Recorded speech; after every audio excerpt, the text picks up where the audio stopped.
Malakas, Pilipinas, malakas, kahit anong lane, we become the monsters. Malakas, Pilipinas, malakas, face the golden sun and repping for the 3 stars. Look at us to the top, no ifs, no buts, winning any game para to sa PINAS. Di mo matitinag aming boses sa new level. Nasa kalye man o mobile, you know I become a legend. Listen, open fire, we unite, we winners. But with pressure, like diamonds are made of. Switching the lane na parang gera, HP racing made a setup. But like a tank, buhat ni Hilda, full dome SS parang Laila. Susundan ko ang iyong wakas, kasama pataas, tagumpay natin to dahil tayo'y malakas para sa Pinas.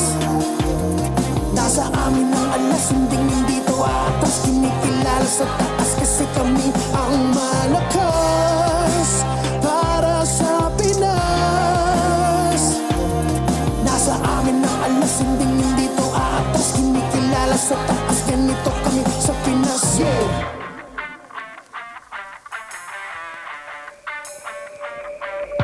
Laging MVP, no surrender, no retreat. Pag nagsama-sama, just imagine what we can achieve.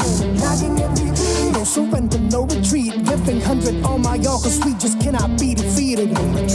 We are unstoppable, immune and invulnerable. Ready ang equipment, lahat frozen, mala crowd control. Pakita on the jab, east to the southeast. Taas ang matawad, proud and loud, cause every enemy we devour. Susundan ko ang iyong wakas, kasama pataas, tagumpay natin to dahil tayo'y malakas para sa Pinas. Nasa amin ang alas, hindi to atas, kinikilala sa taas kasi kami ang malakas para sa Pinas. Nasa amin ang alas, hindi to atas, kinikilala sa taas, ganito kami sa Pinas. Malakas, Pilipinas, malakas, kahit anong monsters. Malakas, Pilipinas, malakas, face the golden sun and repping for the 3 stars.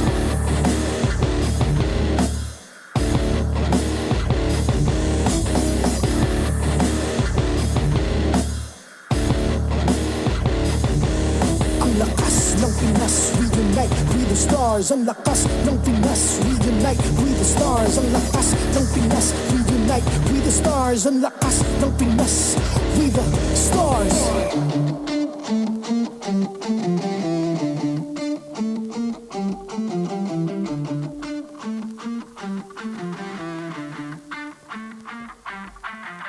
The 16th season of MPL Philippines is brought to you by the following sponsors. Infinix GT30, the power behind every madlang gamer. Victories you can count on. Smart, the simply reliable telco partner of the MPL. BPI, the official bank partner of MPL Philippines. Mas epic na bukas, buksan sa BPI. Our partner in esports, Clear Men. Power up your dandruff-free scalp. Supercharged with Clear. And Nor. Sarap panalo with Nor. Don't miss any MPL action by following our official Facebook and subscribing to our YouTube channel. Follow MPLPH on TikTok for more content. Experience MPL live and stay in comfort at the Green Sun Hotel. Enjoy the promo exclusive to MPL ticket holders. This is until October 13, 2025, so hurry and book your stay. We're weeks away from the playoffs, and you can secure your tickets now. Join us at the bigger stage for the biggest clash of the season. Go to the official MPLPH website to secure your seats. MPL Philippines is monitored and supervised by the Games and Amusement Board.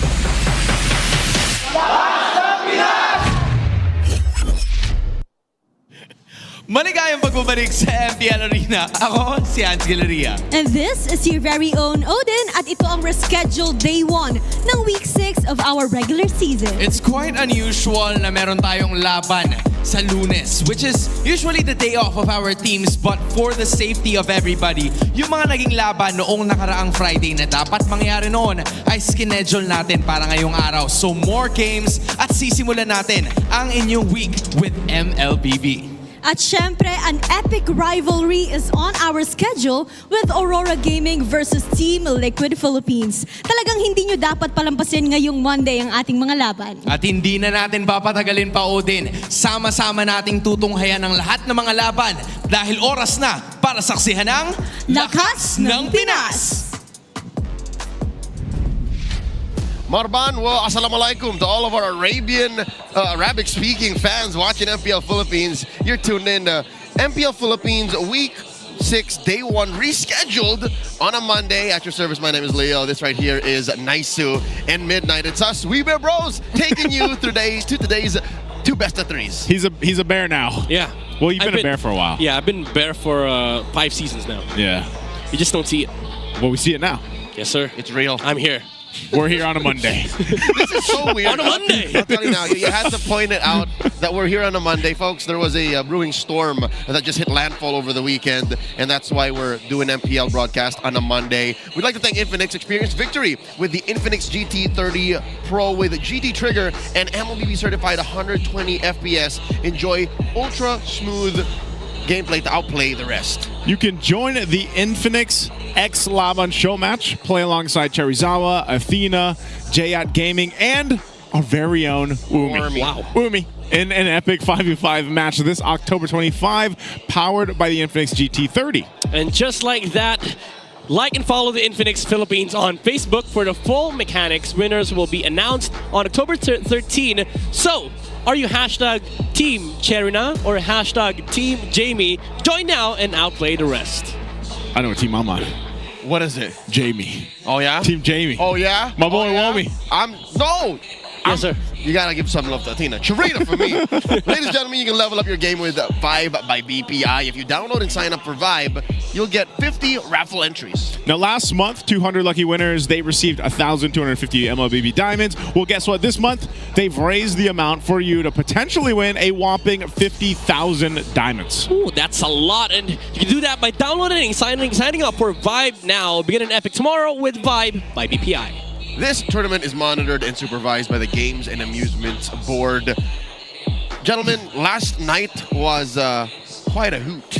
I was watching. what? We were technically we were both watching. Because you weren't on. I was not. We were well, not. technically we were kind of. No, all three of us. Yeah, that's right. Yeah, none of us were. I was at home last night, dying. No, you were healing. Yeah. I'm just kidding. Let's I was- paint in a positive light. You were healing. I respawn. You respawn. About a guardian helmet. It was a 24-hour process. Yes, sir. But yeah, no, last night was quite the broadcast. There was two best of threes that went quite the distance, and because of what elapsed in the arena, this is what we have now. RORA still at number 1. Liquid moves up after that victory over Twisted Minds. That drops ONIC. They'll be in action tonight, and then you still have that tight middle where Twisted Minds just keep dropping, fam. Yeah, kind of weird how over the course of maybe just a few weeks, Twisted Minds their position has quite changed here. But also, you're still looking at Team Falcons, man. I was still scratching my head watching those games yesterday, and Yeah. I don't know. I feel like they're running out of time here. Yeah, it's honestly when I saw them lose again, I was like, this is a rough patch for Team Falcons. Not just the players, but also the fan base. Like a lot of the people from the community were already giving their support to Team Falcons, because at this point it's almost close to impossible for them to actually reach the playoffs contention. If you think about who their next matches are, it's the two big teams. It's ONIC and TLPH that are, by the way, fighting for the number 2 spot, possibly even number 1. Both of which are in action alongside the aforementioned number 1, Aurora. Yep. We're closing off with that, but first we're witnessing a best of 3, a contest between ONIC PH, the defending world champions, going up against APBR, a world championship franchise as well, who has been rebuilding throughout season 16. They'll be followed by one hell of a banger This is the epic rivalry. That's what they call this, yeah? Yeah. It's Aurora versus Liquid. We've got the international rivalry, now we got the epic rivalry, and then we mentioned earlier we got the golden rivalry too. Now this one I feel like is... I feel like this whole weekend was stacked with so many good matches, and it's great that we get to go ahead and end it, technically ending week 6 with Aurora and TLPH. Yeah, I mean, honestly, like, even if you switch things around, like, we would still end up with a lot of good matches, but coincidentally, the order was, put this way so that Aurora's last match would be up against the recently crowned MSC champions, and the funny thing is, if they lose here, TL, I think, gets number 1. If Aurora loses this. No, actually, no, never mind, because they still are... Yeah, far off. Aurora's just been on a roll, bro. Yeah. So, can Liquid stop him tonight? Especially That's after the their question. slobber knocker against Twisted Minds. I think, oh man, I don't know. Like, Stuff. Aurora's been hard to find like where that weak point is lately. Like this season, They're so well-rounded. like especially when No Light came in. points. Yeah, I don't know, man. I don't know what it is.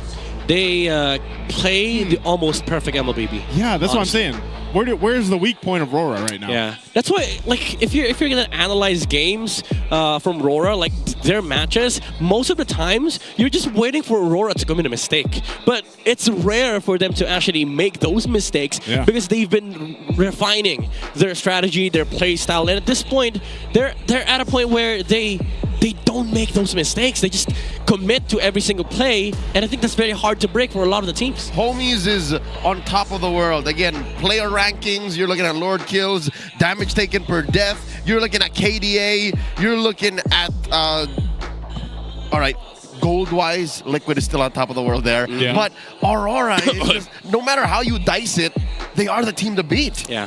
They are, and I think statistically for a lot of the different roles there, like they hold a lot of the number 1 spots, number 2 spots there. Also, I would say that it's been nice to see, I feel like Domenkite find his footing here too. He grew so much. That man, Mr. Del Mundo. Let's go ahead and throw over to Wolf. He's got a special guest on the line for the Howl. Thank you so much, casters. Ang makakausap natin ngayon ay isa sa mga respetado, isa sa mga matataas ang achievements na rin internationally. Isa sa mga proud exports ng Pilipinas when it comes to coaching. Coach Fly Solo, hello! Ay, hello po. You know, kamusta naman, bossing? Happy naman po and mix of sad kasi tagulan. Ay, okay. So, Coach Fly Solo, baka kasi may mga hindi pa nakakabalita at hindi pa nakaka-chismis kung nasan ka ba ngayon. So, saan ka ba nag-coach ngayon at saang lugar, saang region at anong team? Sa Virtus Pro po ako sa team ECA sa Russia po. Yon, okay. So, isa sa mga exports ulit. Kamusta naman? Okay ba? Nakakakain ka ba ng maayos dyan? Actually, nasa Pilipinas ako ngayon pero magpa-flight pa lang ako sa November po. Ayun, okay. So, ayun, good luck sa'yo, Coach. Ato, bilisan na lang din natin yung mga questions sa'yo, Coach, kasi mainit ngayon yung mga usap-usapan. So far, ano ba sa tingin mo yung level of competition ngayon sa MPL PH Season 16? For me, the level of competition in MPL PH 16 is very intense right now. Arguably, one of the more balanced seasons so far. Kasi, not like before pag sinabi mo na etong team na to sure win na. Pero now, hindi. Okay, ito. Ang ganda ng word na ginamit, no? Balance. Kasi kahit yung mga nasa lower standings, kaya nilang tumalo ng mga teams sa taas, no? But speaking of the patch, paakabago lang. Ang dami ng mga na-flex na mga kung ano-anong mga roles, kung ano ng mga heroes sa bawat roles. Meron tayong mga mage na gold laners, meron na tayong utility junglers. Sa tingin mo ba naka-apekto yung bagong patch natin sa dahilan kung bakit na-flex yung mga heroes na to? Para sa akin lang nakaka-confuse and gamble siya. Being confused sa kalaban kasi pag natalo kayo mas maganda nilalagay niyo sa ganito, ganyan. Tapos pag gamble naman kasi since flex hero siya, madami kang way na magagawa sa draft. Alam mo, Coach Fly Solo, dahil dun sa mga bagong mga pwede nga namang isugal, lalo na sa mga roamers, pwede tayong makakita ng mga kakaiba at exotic na picks. Meron ka bang mga mga naitatago or mga pwede ma-share na possible na mapili kung hindi man ngayong araw sa buong season natin? Actually, yung Bane yung pinaka-OP, yun yung sasabihin ko, pero nagamit na nung TLPH eh. But yung mga yung mga Saber Roam, may chance pa tayo makakita na ganun. Sa tingin ko, hindi. Magmamatter pa rin yung mga tanky heroes kasi nagkakapera sila pag nagkakavision. Medyo nga lang, slow type moving lang sila. Okay. So, sa tingin mo, ano pa yung mga pwede pa nating ma-expect when it comes to the meta dito sa Project Next? Meron ka pa ba mga na-foresee na magbabago katulad ng jungle choices o kaya naman ng mga rotations, mas magiging mabilis ba or anything? Sa tingin ko yung kung alam niyo yung Glyph of Fortification, yung sa tower, para maging invulnerable, parang ganun.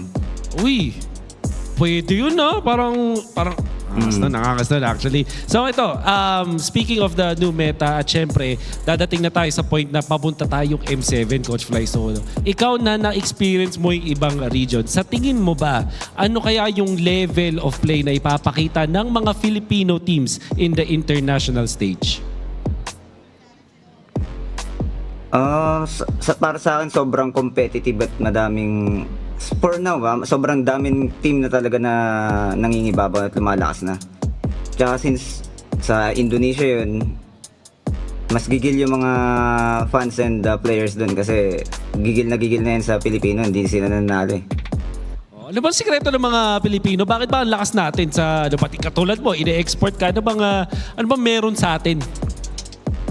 Sa tingin ko, yung attitude tsaka consistency ng Pilipino. Sobrang hardworking talaga. Not like sa lahat ng napuntahan kong bansa, medyo mababa yung ganun nila. Angat tayo. Okay, so Coach, very quickly, meron ka ba mga huling shoutouts at message dyan sa mga fans at supporters? At imbitahan mo na rin silang supportahan yung team mo. Medyo mahirap supportahan yung team ko kasi madaling araw, na dito eh. So, shoutout lang sa family ko at saka girlfriend ko. I know watch. Okay, thank you so much. Good luck dyan, Coach Fly Solo. Have fun always and ingat ka dyan. Thank you. Thank you so much. Yan po si Coach Fly Solo mula sa Virtus Pro. Sana may natutunan kayo dahil ako mukhang may natutunan talaga at mga hot takes at may mga pwedeng abangan. Maraming salamat. Now, back to the casters. Spasibo, Coach Fly Solo and Wolf, I believe from where he's from, in the EECA, that's what they would say, to say thank you. What is it? Spasibo. Spasibo. Say it. Spasibo. Spasibo. There you are. Something like that. What is it with our fixation with Saber Rome? It's gotta stop. It's high octane, man. Hey. That level 4 comes, you're not doing anything 1 to 3. Hey, we're allowed to see it at least once. Just once. Are we allowed to, or we're hoping to see? Both. We're allowed to, and we're hoping to. Once we've seen it, I'll hate the next one. You know what? This is something we are bound to see. The clash between Kelra and Shizo, the standard and the silent. ONIC PH versus APBR coming your way, a best-of-3 contest between a team that is approaching the top of the world. Yep. And a team that is finding their footing to even say that they're sure to make the playoffs. Because as of now, APBR is still right at the cusp. Yeah, I would say it's what they did last season, and they had some improvement so far, but I still feel like they're trying to find that secret sauce to find out what works for them here. It's clutch time for the captains because their mid laners are where the authority and the responsibility lie. Super Friends versus Aqua. You know what? I do agree because there was one point at ONIC's career where they were, they were finding their groove, their rhythm, their tempo. But over the course of time for ONIC Philippines, we found that Super Friends was the stable player. He was the pillar of the Super family. There were a couple of seasons where you would see King Kong underperform, Kelrod even underperform, but Super Friends was the pillar. He was the stable rock of ONIC Philippines, and that's also true for Aqua. He's been with the franchise for so long, MPL Philippines, back when he was still with RSG. He was sort of the original Super Friends. He was playing a lot of mages that were off meta, but he never had a season where he was off. It was always Aqua, with RSG playing the Raiders playstyle. Yep, he's reliable. Looking at the stats again, comparing their KDAs to overall everyone else in the league at the time during Season 9 and Season 16. Look at how clean Aqua played all this time. Again, we're counting just from Season 9, but for everyone wondering, Aqua is Prince's senior by at least 2 seasons. Yeah. By the way, this is unfathomable for mages. Back in Season 9, it was all gold laners, it was all junglers, but Aqua was showing up. He was showing up with the Kaguras, the Kanitas, even the Eves. The Eve. Like, there were a couple of like picks from RSG that did not make sense at all, but on Aqua's hands, it was like super viable for the Raiders. And this goes hand in hand with the roamer. Again, no man is an island, especially mid. So for you to be able to work closely with your roamer, that is what unlocks the rest of the team. X-Nova and Aqua for AP Bren, Brusco and Super Prince for ONIC. Yeah, I like it when we get to go ahead and look at some of these. Now we've seen a couple 5-minute stats here, but when you take this down me being a former mid laner main, but then going to the roam, you know how that's you. A synced up combo like this can be so devastating in the early game rotations. Especially when you look over here, obviously the KDA is going to be higher for Super Friends and Brusco because of the nature of their game so far for the season here. And it shows, it showcases and allows those certain rotations and playstyles that we see from ONIC Philippines. Yeah, that's crazy though. Like 2.93 KDA on these two players for the first 5 minutes. 5 minutes, mind you. This is very, very high. And this is very, akin to an ONIC playstyle. Like, they're very aggressive. Sometimes you would see even their own jungler show up in mid at 2 minutes. Not even. Sometimes 40 seconds. He'd be in the middle lane just to be able to create pressure from the middle lane. And I think that's what makes that kill participation a little more slightly towards the AP Bren duos, because they more rely on each other. You can't expect a Silent to just come out of nowhere, or even James Pax, despite his million moves, to make these on his own. Yeah. All this while, ONIC has made it superstars. That's why maybe you have a 10% window for you to show up. Let's go ahead and check in on our community poll. What do you guys think? Which hero do you want to see in the mid lane? All right, I'm so happy Saber's not here. Gord, Nana, Vale, others, Joseph. I know you were looking That's why I'm for. clapping. Sorry. I know you want to see Nana. No. Did you say Saber? Yeah, I'm so glad he's not here. He's so glad. He's not a mid laner, but yeah, Technically, I understand the hate. If you've seen the comment section, that is true. Yeah. That is true. Saber. I want the Saber gourd mid. though. Both these mid laners can play the gourd. They have at some point. Yeah. Yeah, that is true. And I would love Aqua, to see it. Haji. Yep. Have we seen Super Prince play gourd? Super Friends? I don't know. But okay, wait. I might be thinking of Few. Didn't Few play an M5? Yes. Yes. It's played like a sub Selena when it's not Oh available. no, he did play it once. I think I remember he played it maybe once. Played it once, yeah. So let us know what you think. Who do you want to see? Again, Gord, Vale, Nana, And others. and others. Others is not a hero. You have to type a name. Just Like what, Eudora? sure. Hey, Sure. dangerous grass. Ladies and gentlemen, let's welcome our teams. It's ONIC PH and AP Bren making their way to the arena. Now. Let's get MPL Monday started. Here's Kelra, Brusco, Super Fritz, King Kong, and Ryota. This is ONIC Philippines.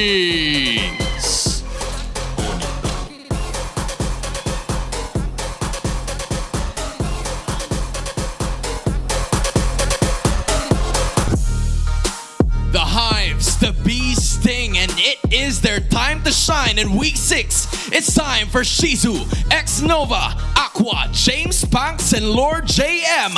Ang pinalakas, AP Bren!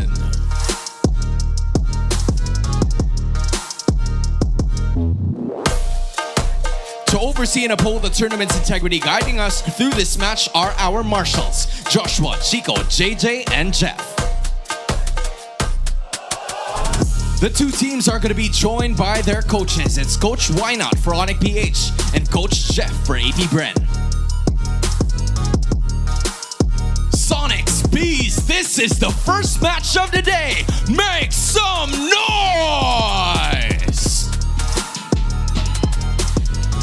Here Here's ONIC PH. Joseph confirmed, I think Super Friends has played the gore. You think it's going to show up tonight? I don't know if it shows up tonight. Maybe on this Monday it will. You know, we also got Ryota playing, by the way, so Ryota's going to be here alongside King Kong, Brusco, Kelra, and of course Super Friends, like we were comparing with the mages here.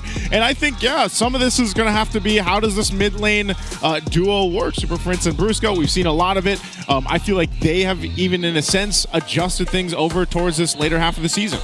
Midnight, how did APBR prepare for this? Because ONIC has also been on fire. I mean, I have no idea. I'm not part of the boot camp.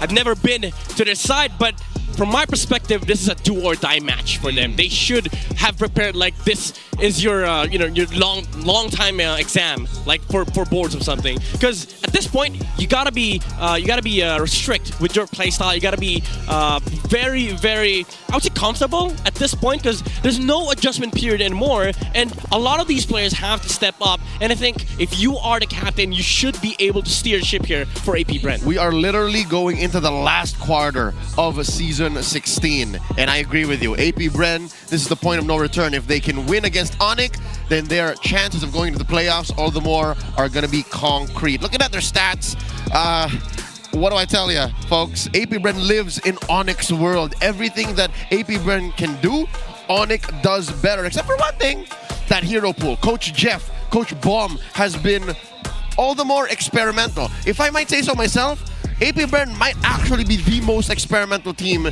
in Season 16. Maybe only second to Smart Omega. Which is funny, because I thought it'd be Twisted again. Like, I thought they would be the ones with the most unique hero picks. But 41 is quite impressive. Yeah, Twisted Mind's just really good. That's true. That's true. That's their thing. It's just really good. I mean, the thing about APBR is that they do love experimenting. They love switching up the styles on James Spanx. Ludolf Ruby. But I think over time, it's hurt them so much, honestly. Cost them points. Real quick, let's listen to the comms. Smart 5G ping test coming your way. Let's listen to this. Mic check, mic check. Ano ang message mo kay Aqua, King Kong? Dad, good luck, dad. Namas na kita kalaban, dad eh. Parang dati lang. Mic check, mic check, mic check, mic check. Sino malagkit ya? Ang lagkit ng pawis niya ni Dwayne. Ay! May nanuntok. Langs creative lang sa creativeness. Brusco, ano ang palag mo? Sabi ni Tony, pre-disiplina. Wala ba kayo nun? You need to fake until you make it, bro. Brusco, ano ang palag mo kay Ak? So, next time, kalaban. Sino lalaro yung X-Pin na? Good luck. Good luck lang. Say Super X-Nep. Ano ba? Idol ganyan dati. Legit. Hala, ngayon, idol ko na siya. Dugi tayo. Super Monster. Ay, Monster Mage pala. Monster Mage. Isa naman ya. Kailangan na namin manalo. Kaya pa. Kaya pa magtapan. Kailangan natin silang durugin. Okay, all in guys. All in up. Kailangan galingan para may day off.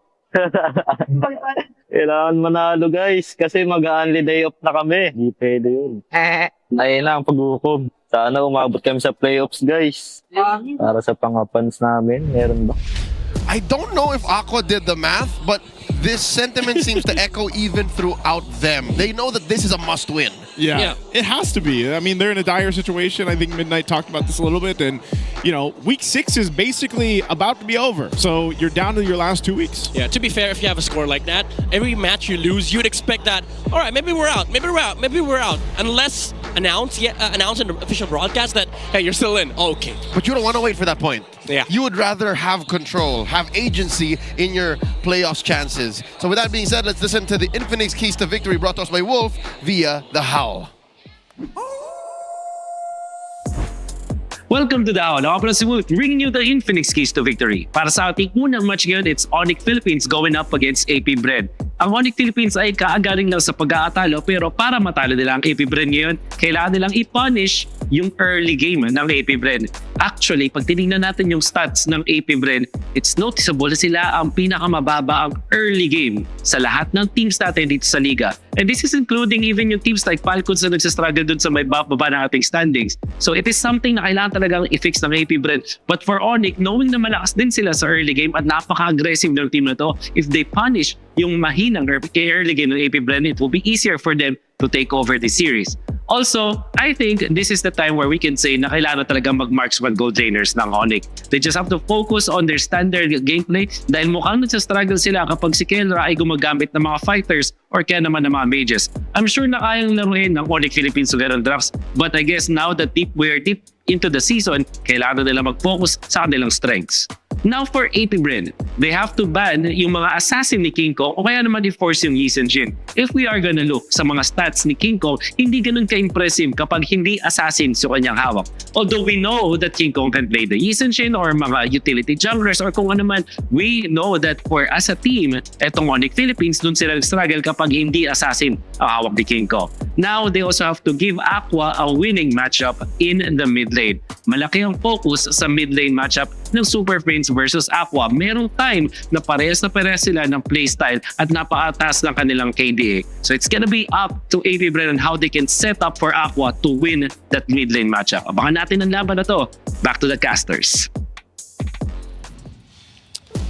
I mean, a lot of good stuff brought up here by Wolf. It's some options for APBR are kind of obvious. You gotta force King Kong to play anything else rather than the Lancelot, because he's been shown to be exceptional on as a hero. But of course, for ONIC, no experimentations. Just pick the normal marksman for Kelra, and you'd be fine. No Masha shenanigans for the Super family. Or CC and gold. What? Or CC and gold. Maybe sometimes I would agree with the CC Gold if there is a YSS asterisk in the pool. There's an asterisk to it. As to what Light has mentioned in one of their streams with Doming Guide, it still works if you have a funnel, but sometimes we see ONIC dodge away from the YSS pick if they're up against teams in the bottom 4. So taking these into consideration, the map will also affect how they draft. We're looking for the map enhancement going into game number 1. The contest is about to begin. We're getting Flying Cloud! Mr. Joseph! Clouds! Mr. Cloud is in the building! Mr. Clouds, baby. Whoa, look at the percent. I don't know if you saw the percent. What was it? What was it? It was like 1,000%. 1,000%? No on way. Mr. Clouds for both teams. That is incorrect. It was incorrect. Completely incorrect. ONIC PH on the play. Coach Why Not here, taking charge alongside Coach Hayes, banning out the Chip and the Baksha, while Coach Jeff and Coach Bomb respond with banning the Fanny and the 1-1. Real quick, some stats. Red side has slowly caught up over the weekend. You're looking at a 52 to 48% win rate, blue to red. Blue to red, 52 to 48. Yep. Honestly, there's a lot of stuff that you can do on the red side, but it's very team specific. Because sometimes you'd see teams really prioritize heroes like Zushin, Harith even. But the norm is to go for the Lancelot first pick. And then for the red side, the reason why it's been losing a lot, because we've seen a lot of like Lancelot first picks, and there's no proper response to it. Even if you try to get the Kalea, you're not really picking it to counter anything. You're just picking it because it's such a good pick. Yeah, it's valid. I think X-Nova can pull it off. Yes. But you also have to build around said Kalea. It doesn't single-handedly answer the Lancelot, especially if you're talking about King Kong's Lancelot. Yeah. You need a really good XP laner for that Kalea. Like, that's what we're seeing, you know? Like, we're seeing a lot of Kalea success when you have a really capable XP laner to complement that, to where the Kalea doesn't always have to be the one to get those battle spells out. But, wait. Hey, APBR will be...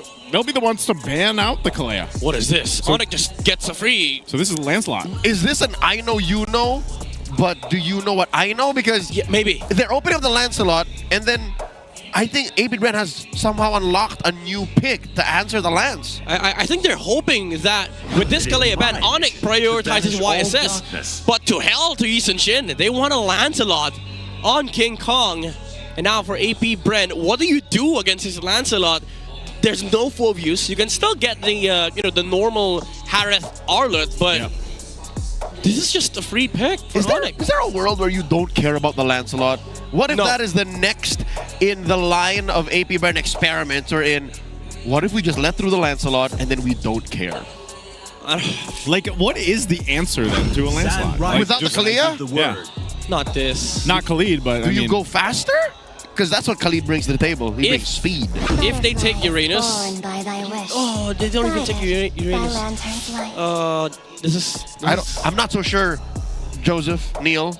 if this is how you win in mid. Remember, one of the keys to victory was for Aqua to win in mid. He reveals himself first. Yeah, and he's outranged by so many mid laners left in the pool. Yeah, there's Kimi, Farsa. They also have to worry about Uranus, by the way, because now with this Khalid, yeah, it gives you early game, but if they just decide to pick up the Uranus for ONIC Philippines, you just have a hero that tanks everything from AP Brent. Oh, and you're right. This is the new general, the leader of the Riot army, Ryota, in play. The reason why he got that moniker is because he plays so similarly to ONIC OG Dilar. Yeah. Oh, are we going to see the Uranus in the first Maybe three? Arlet. I think, got a Kacha for Brusco.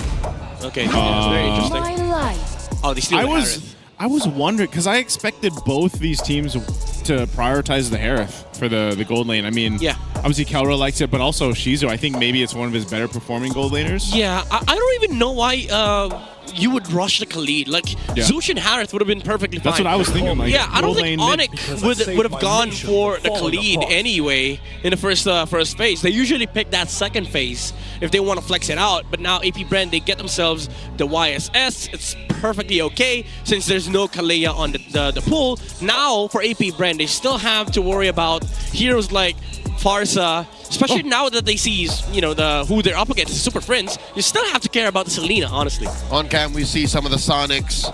That is King Kong's parents, his mom and dad. By the way, it's my mom and dad's birthday. Happy birthday! Oh, happy birthday, Papa Mama Bear. Yeah. Right? Back to the action.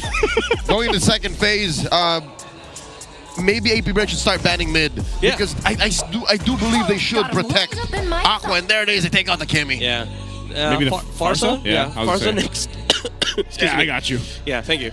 Thank you, Mr. Joseph Charles. Whoa! Whoa, I like this. Bane's being banned out. No! Hey. My precious! This is something that's been revealed to the entire community. It's real. When you have a YSS, everything's okay. Because he's a funnel. You can just straight up pick CC, Bane in the gold lane, maybe even Masha. No, I'm just kidding.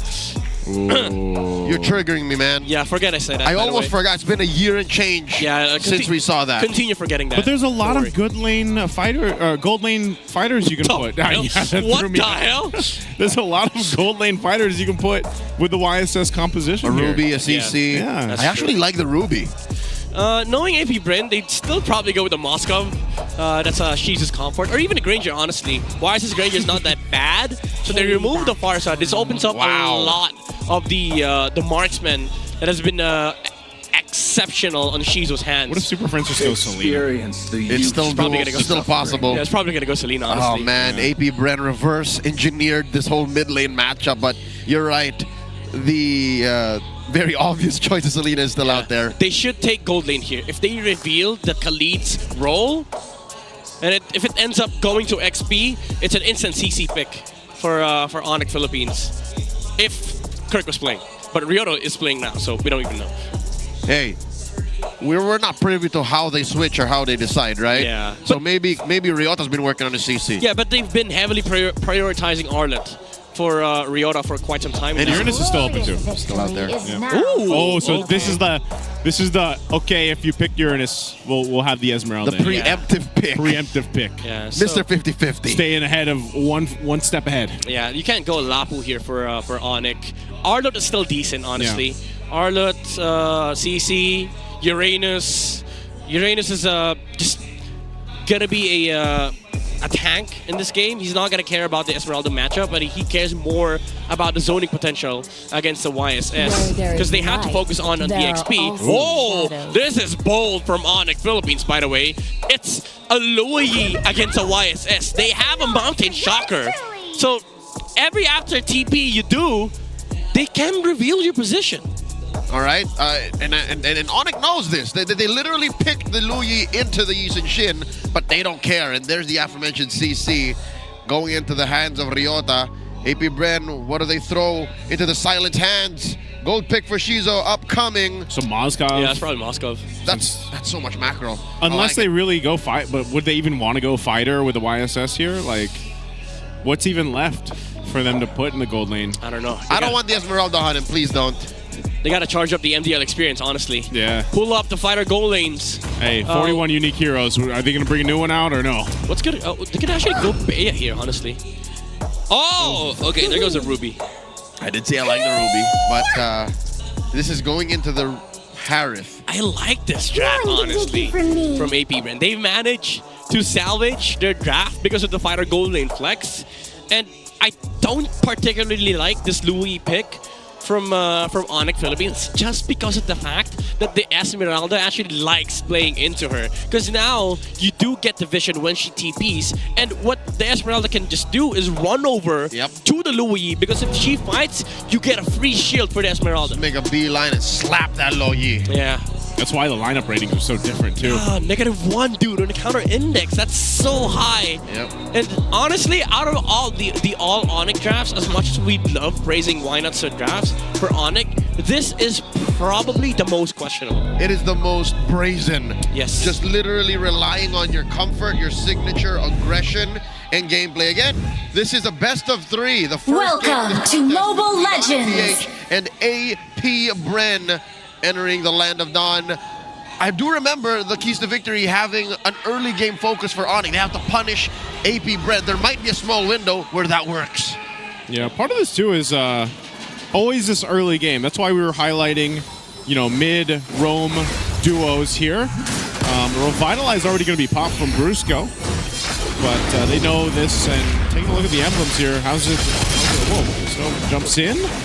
Not sure if he's going to be able to do much more. Maybe just trying to also get that flicker out from Super Friends. Yeah, I mean, he's also level 2, so he does have access to the heal from the second skill. But I do like that he went for the thrill here on the Khalid, adding more damage, more poke in the early game. One of the highest damage poking tanks out there. And this Khalid pick is really scary, considering that in this patch, most roamers actually get a lot of gold in the early game. And I've seen a couple of Khalid roamers just straight up build Fury Hammer just for the amplified damage and then revert back to the tank builds. Yeah, he does so much damage, no? Like early game, even with just that Fury Hammer. That's what I like about the Khalid too. But I like him even more when it's not Flying Clouds. But I think when we talked about the discussion of Flying Clouds specifically here over the past weekend, it was like, where does that advantage come from? And I think it was Wolf that mentioned, it's really that defending team that makes it work the most. Whoa, mid lane already. Whoa, X-Nova gone the first blood. It's going to be a trade though. Brusco falls as well. James Panks taking a couple of shots here on King Kong, but a trade roamer for roam. If there was anyone to punish X-Nova and again stop his quick sand guard, it would have been Brusco. So Brusco saw that opportunity and took it. I would have said that ONIC would have loved that trade, honestly, because it's the normal pattern for them, King Kong going to mid lane. But in terms of economy, AP Ren actually won that trade because James Pans was the one who was able to get the kill onto Brusco. Yeah. Right for the turtle. Half health already. Brusco not level 4, but he did pop the Revitalize. Just going to go for the zone here. James Panks will get the turtle. Now they're going to force him back. Aqua will jump in, trying to bring back King Kong. He brings him, and another falls as Ryota falls right in front of King Kong. So good pickups here for AP Bren. On-demand crowd control. AP Bren has it in spades. They want more. Shizu jumps in, burning the flicker, though. I think they wanted that follow-up, but they won't get it in a good mount shot. Oh my goodness. Pull the range. Man, AP Bren is off to a great start. And X-Nova taking a peek, but he won't find it. An inch from death. Yeah, good plays coming out from AP Bren. Little bit of hesitation on that play in the mid. Could have worked, but they're still not done. Kelra. Okay, he gets away.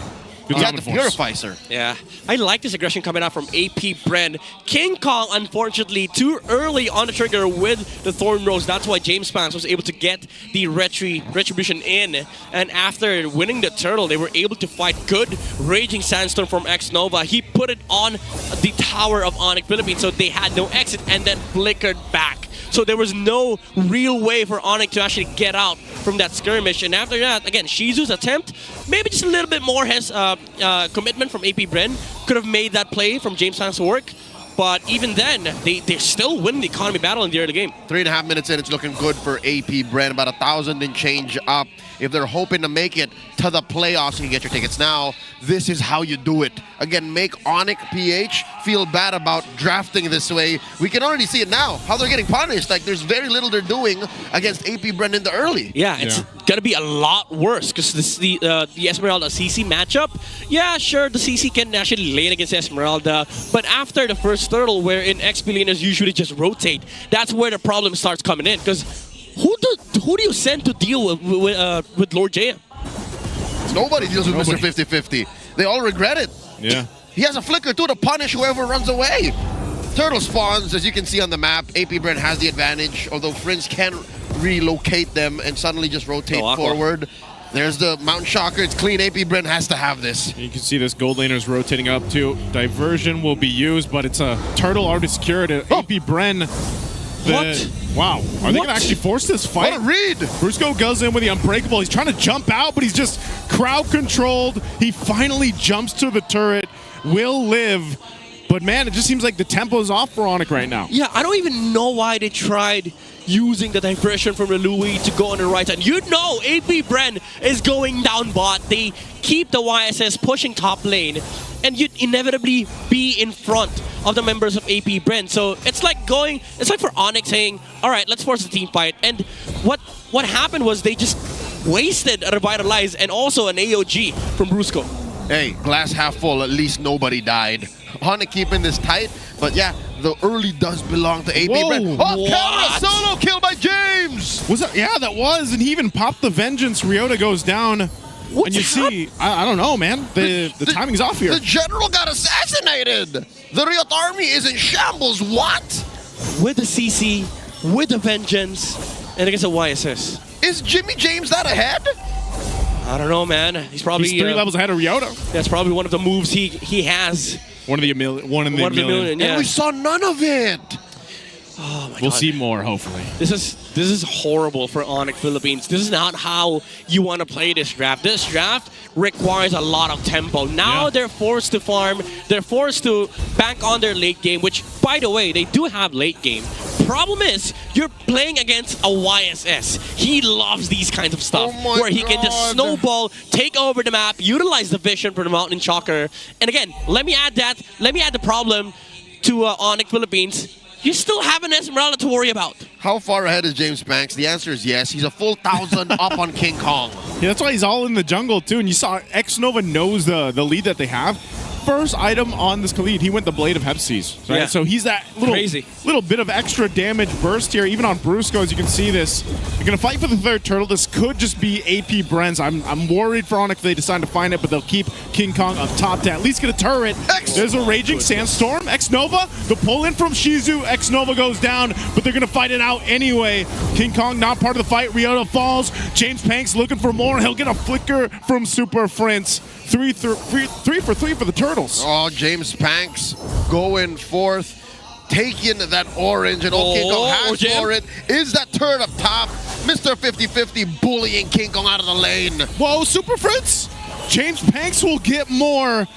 Kelra already popping the Zaman Force, and they are losing so much here. ONIC far behind at 7 minutes in. Total tally, orange buff turtle, mid lane tier 1. Yeah, a lot of economy going in favor of AP Brent. And do you know how bad this is for ONIC Philippines? The reason why they're able to sort of like control the lanes and keep the the gold lead in check from AP Brent, this map is flying clouds. So they're able to return to the lanes much faster.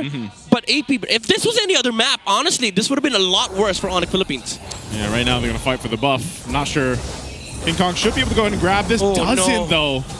So he even used the Retribution. Now Brusco's going to be in trouble. Has to jump out with the Avatar of the Guardian. Right now, AP Brent knows they're in full control. They're taking everything they want. They're starving out ONIC. Yeah, this is good stuff. Now, AP Brent, because they have a YSS, they're not going to lose this Lord lane control. They have vision for Mountain Shocker, and what they're doing right now is preparing the Lord setup. You go to the long lane, you keep the slow push going, and then for ONIC Philippines, they can't even do anything because they don't see the Esmeralda. They can't even use, the diversion for the setup, because if they accidentally bump into Lord JM, then they're just going to be ran over. There's a Mountain Shocker to confirm where the members of AP Bren are.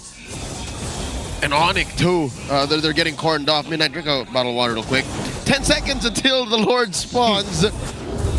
And they're just going for it. Yep. AP Bren, the way that they drafted too is even the late game is all but secured because ONIC also have to dive in. There's very little in range that they can speak of. Yeah. Yes, they can re-engage, but AP Bren can keep going. Look at these. The only real ult they're waiting for is Mountain Shocker and then Raging Sandstorm. That's it. And honestly, like, even if you say ONIC finds a good team fight, it's still very hard to execute with their heroes because most of their damage dealers is countered by the Ruby. Imagine King Kong and Kelra going into the team fight and they just get controlled for like 4 or 5 seconds. And the Ruby don't care. Shizu's building hybrid, has a Radiant Armor, has a War Axe. Here's ONIC being sent over. Defensive maneuvers back as AP Brand secures the Lord. Yeah, there's nothing they can do. I mean, they got to concede the Lord on that one. King Kong will go and grab his buff, but they just got to get ready for this fight. Oh. Aqua does take a little bit of damage, but he's fine. They're just so far ahead right now. I mean, you saw the breakdown for the rolls, too. Nearly everyone at 1 plus 2,000 gold ahead. Oh my goodness. Just X. a massive lead. X on top of the charts. Yeah. Hey, it's that blade, man. The blade of Hepsies. That's the Khalid special. DOH. Yeah. Maybe that's why they prioritize Khalid. This game plan is working out for AP Brand, honestly. This full pressure coming out from both X-Nova and Lord JM. Just the threat alone of being jumped on by both the Falling Starman and the Raging Sandstorm is enough for AP Brand to actually capitalize on these waves. Mid and bottom holy shields have been popped. So that's some passive resources that ONIC definitely could have used. Again, for 2 more minutes, they could have had insurance for that wave, for that lane, and now it's gone. They're down 8,000 gold. Lord marching up top.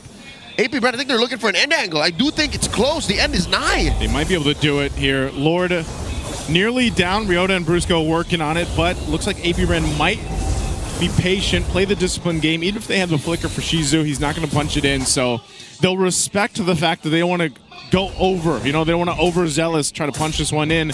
But right now, man, they've been manhandling ONIC. ONIC really hasn't been able to do much at all. Yeah, again, it's all from the pressure from Lord JM and the X-Nova, the Esmeralda being unkillable in this game. CC can't even touch the Esmeralda at this point, especially with the movement speed, the amount of sustain that she has. Shizu jumping in. He gets the pull, the Amafena on Brusco. Kelra will drop down the Zaman Force. Brusco's going to be gone. They're going to fight under this anyway. Ryota jumps in too. Are we using the current call? Still going for more. They'll keep AP Brand a little bit at bay, a little bit longer. James Panks gets quite low. A Raging Sandstorm will come in from X-Nova. Do they still want to fight this out? Lord JM trying to get away. King Kong trying to find the kill. Aqua on the run too. Ryota joins with a Flying Cloud. He'll be able to pick up Aqua, and they find 2 of AP Bren. Now ONIC on the defense finds a little bit of hope, but they still have so much ground to cover. Masterfully played by ONIC. They knew their outs. They knew what they could have lost, what they can afford, and they traded Brusco for Shizu and Aqua. Yeah, that was too greedy as well from X-Nova, trying to re-engage onto the team fight, knowing that both their damage dealers were out from that fight. James Punks and Shizu, their HPs were quite low, so I was actually wondering why they would try to engage with the Falling Starman and the Raging Sandstorm, although they did force out the Purify from Kelra, which is going to allow them to reset this fight and this Lord Pit. So that's the Lord in 10. Yeah. And the lanes look super favorable for AP Bren. Yeah. They are not beyond redemption. Like that last engage in mid, that was far from irreconcilable. Oh, this is too slow from AP Bren. Keller's going to have to get the Purify in 20 seconds. They should press this Lord at this point. Otherwise, ONIC can just find a way with a diversion. They don't care about slow push, honestly. Oh, that's the feint. Jimmy James popping the Mount Shocker. Oh, they baited it. Yeah, they baited that out. So they have the Mount Shocker out, which is part of the plan for ONIC, but you got to still remember they're down quite a bit here. So even if they take a fight, they don't want to go just brunt force their way through into a fight here. That's right. It's like winning a hand when you're down 5,000. Yeah. What are you going to do with that? Well, right now, ONIC wants to actually go ahead and start this Lord up. They want to be the ones to do that. They might have to rely on some quick thinking here, even from King Kong. X-Nova goes for Super Prince. Super Prince dealing with X-Nova. King Kong's gone. AP Brand will be able to secure the Lord, and they're looking to win the fight as well. X-Nova still finds work. Brusco's going to fall. Kelra's still alive, but Ryota's next, and Super Prince barely gets out of that. So with 2 members, AP Bren won't even need to wait. Oh my goodness. They'll go ahead and march down the mid lane, working on the mid turret. They're going to go and do their best to end the game here. Super Prince is in trouble. Flickers on out.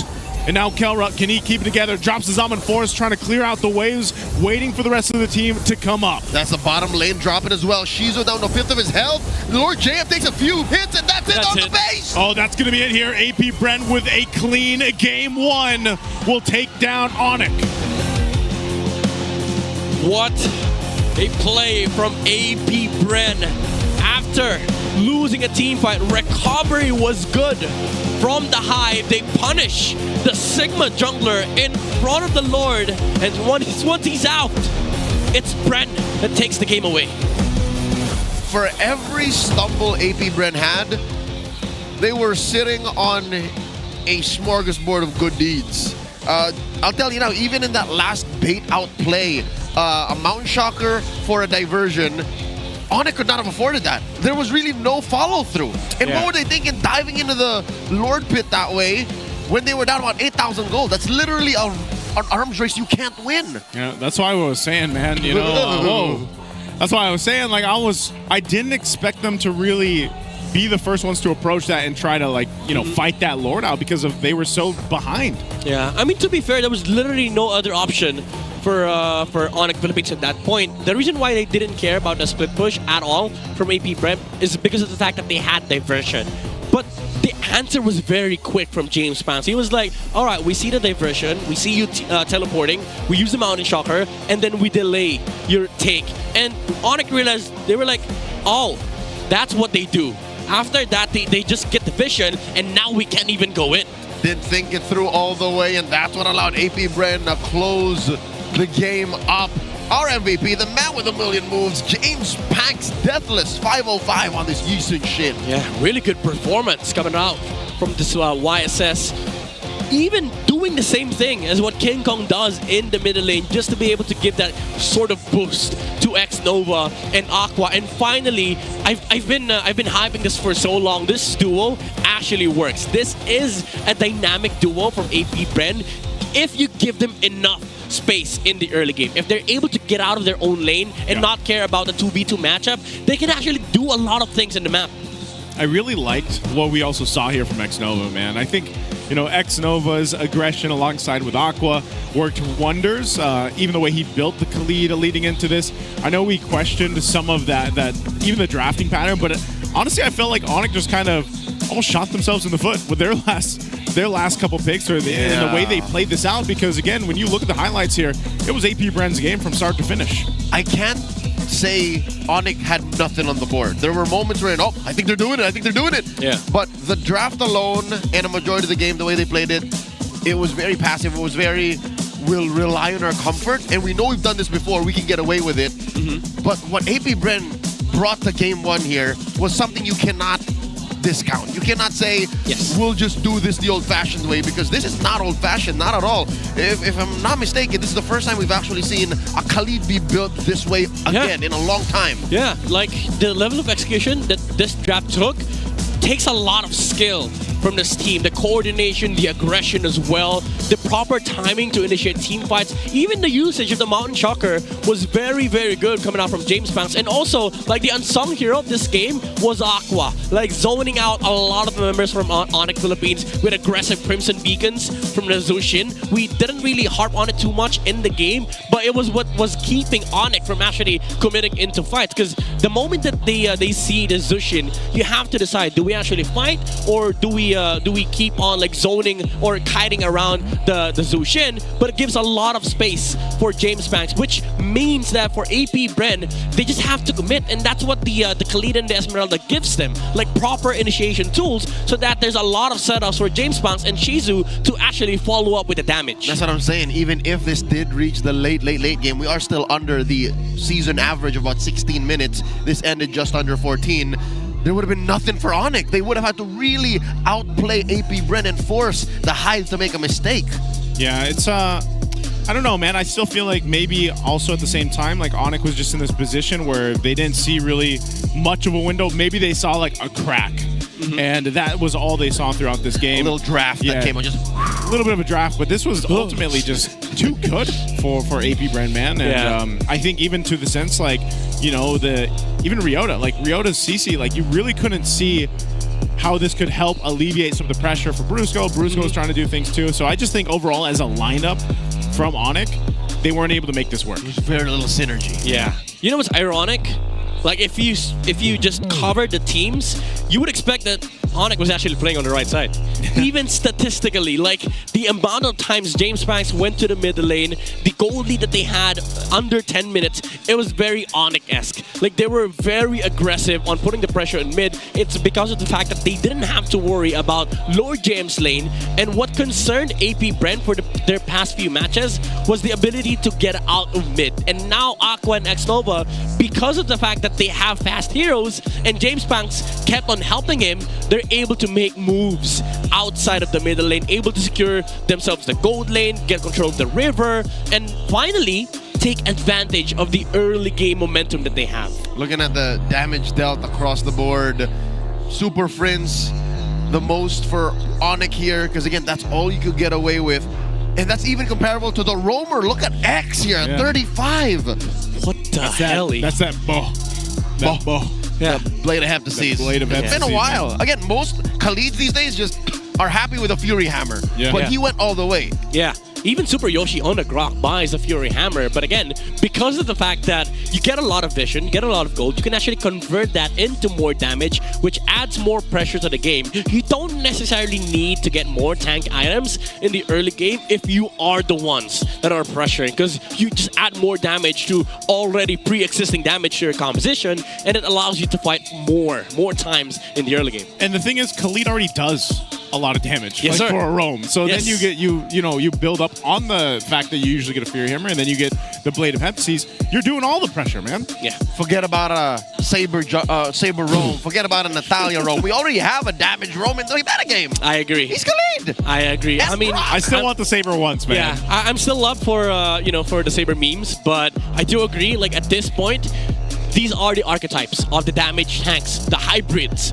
if you may, for the roamers, which allows these things to happen. James Banks was just able to farm up freely in this game. Our BPI rich guy farming a lot of minions, but most importantly, not just creeps, also heroes. 863 GPM. Folks, we have gotten the results of a post-Project Next gold gains. It's significantly lower. I'd say maybe 30 to 40 gold. At the peak, lower, because even the BPI rich guy of the season, Oheb, is down by that much. Like he's at his peak, like 940, 930. Yeah. Yep. So we'll get more. We'll get back to more of the stats in just a bit. A quick reminder that you can get your Season 16 playoff tickets now. Head to the MPL Philippines website and join us at the historic Cuneta Astrodome for the MPL Philippines Season 16 playoffs. That's happening at the tail end of October. Yeah, You got to get it now. It's not too far away, I feel like. It's... Wow, we're almost in October. That's right. And also just this week, we have announced that the playoffs is going to be a little more special because the MPL Festival is set to bring super fans a super experience. That is the Super Fan City, baby. Join us at the Cuneta Astrodome, just right about outside, from October 20 to 26. We'll see you all there. I believe this experience does not require you to get a ticket. Oh, You really? can just join. Really? It's in the outside. That's true. Wow. So it should Wow. just be open. Wow. It's for Very everybody. exciting. Everyone can be a super fan. Yep. Exciting stuff, because last season, I was in MPL Indonesia. They had a festival there. Now we finally get to have one, and you don't even need to buy a ticket for it. Yeah, we Isn't have that we have a Super Fan City. Isn't it also like a festival and then it's like a watch party in Indonesia? Isn't that how they do it? Yeah. It's crazy. It's what we do in the M series. Yeah, I was gonna say, Yeah. M series we Yeah. have that. And it's what we did at EWC. Like you literally could just go around. Now we're doing it here. Now we're doing it here. Hey, getting bigger. Hopefully the weather's Bigger and good. bigger. Yeah. I'm hoping for the weather, man. Praying for it. Praying for Yeah, it. yeah. All right, ladies and gentlemen, safe, let's stay take a quick detour right before we get back into the match. There is a video featuring KK Duo on Suyo. I think you know what I'm talking about. Let's go ahead and watch this.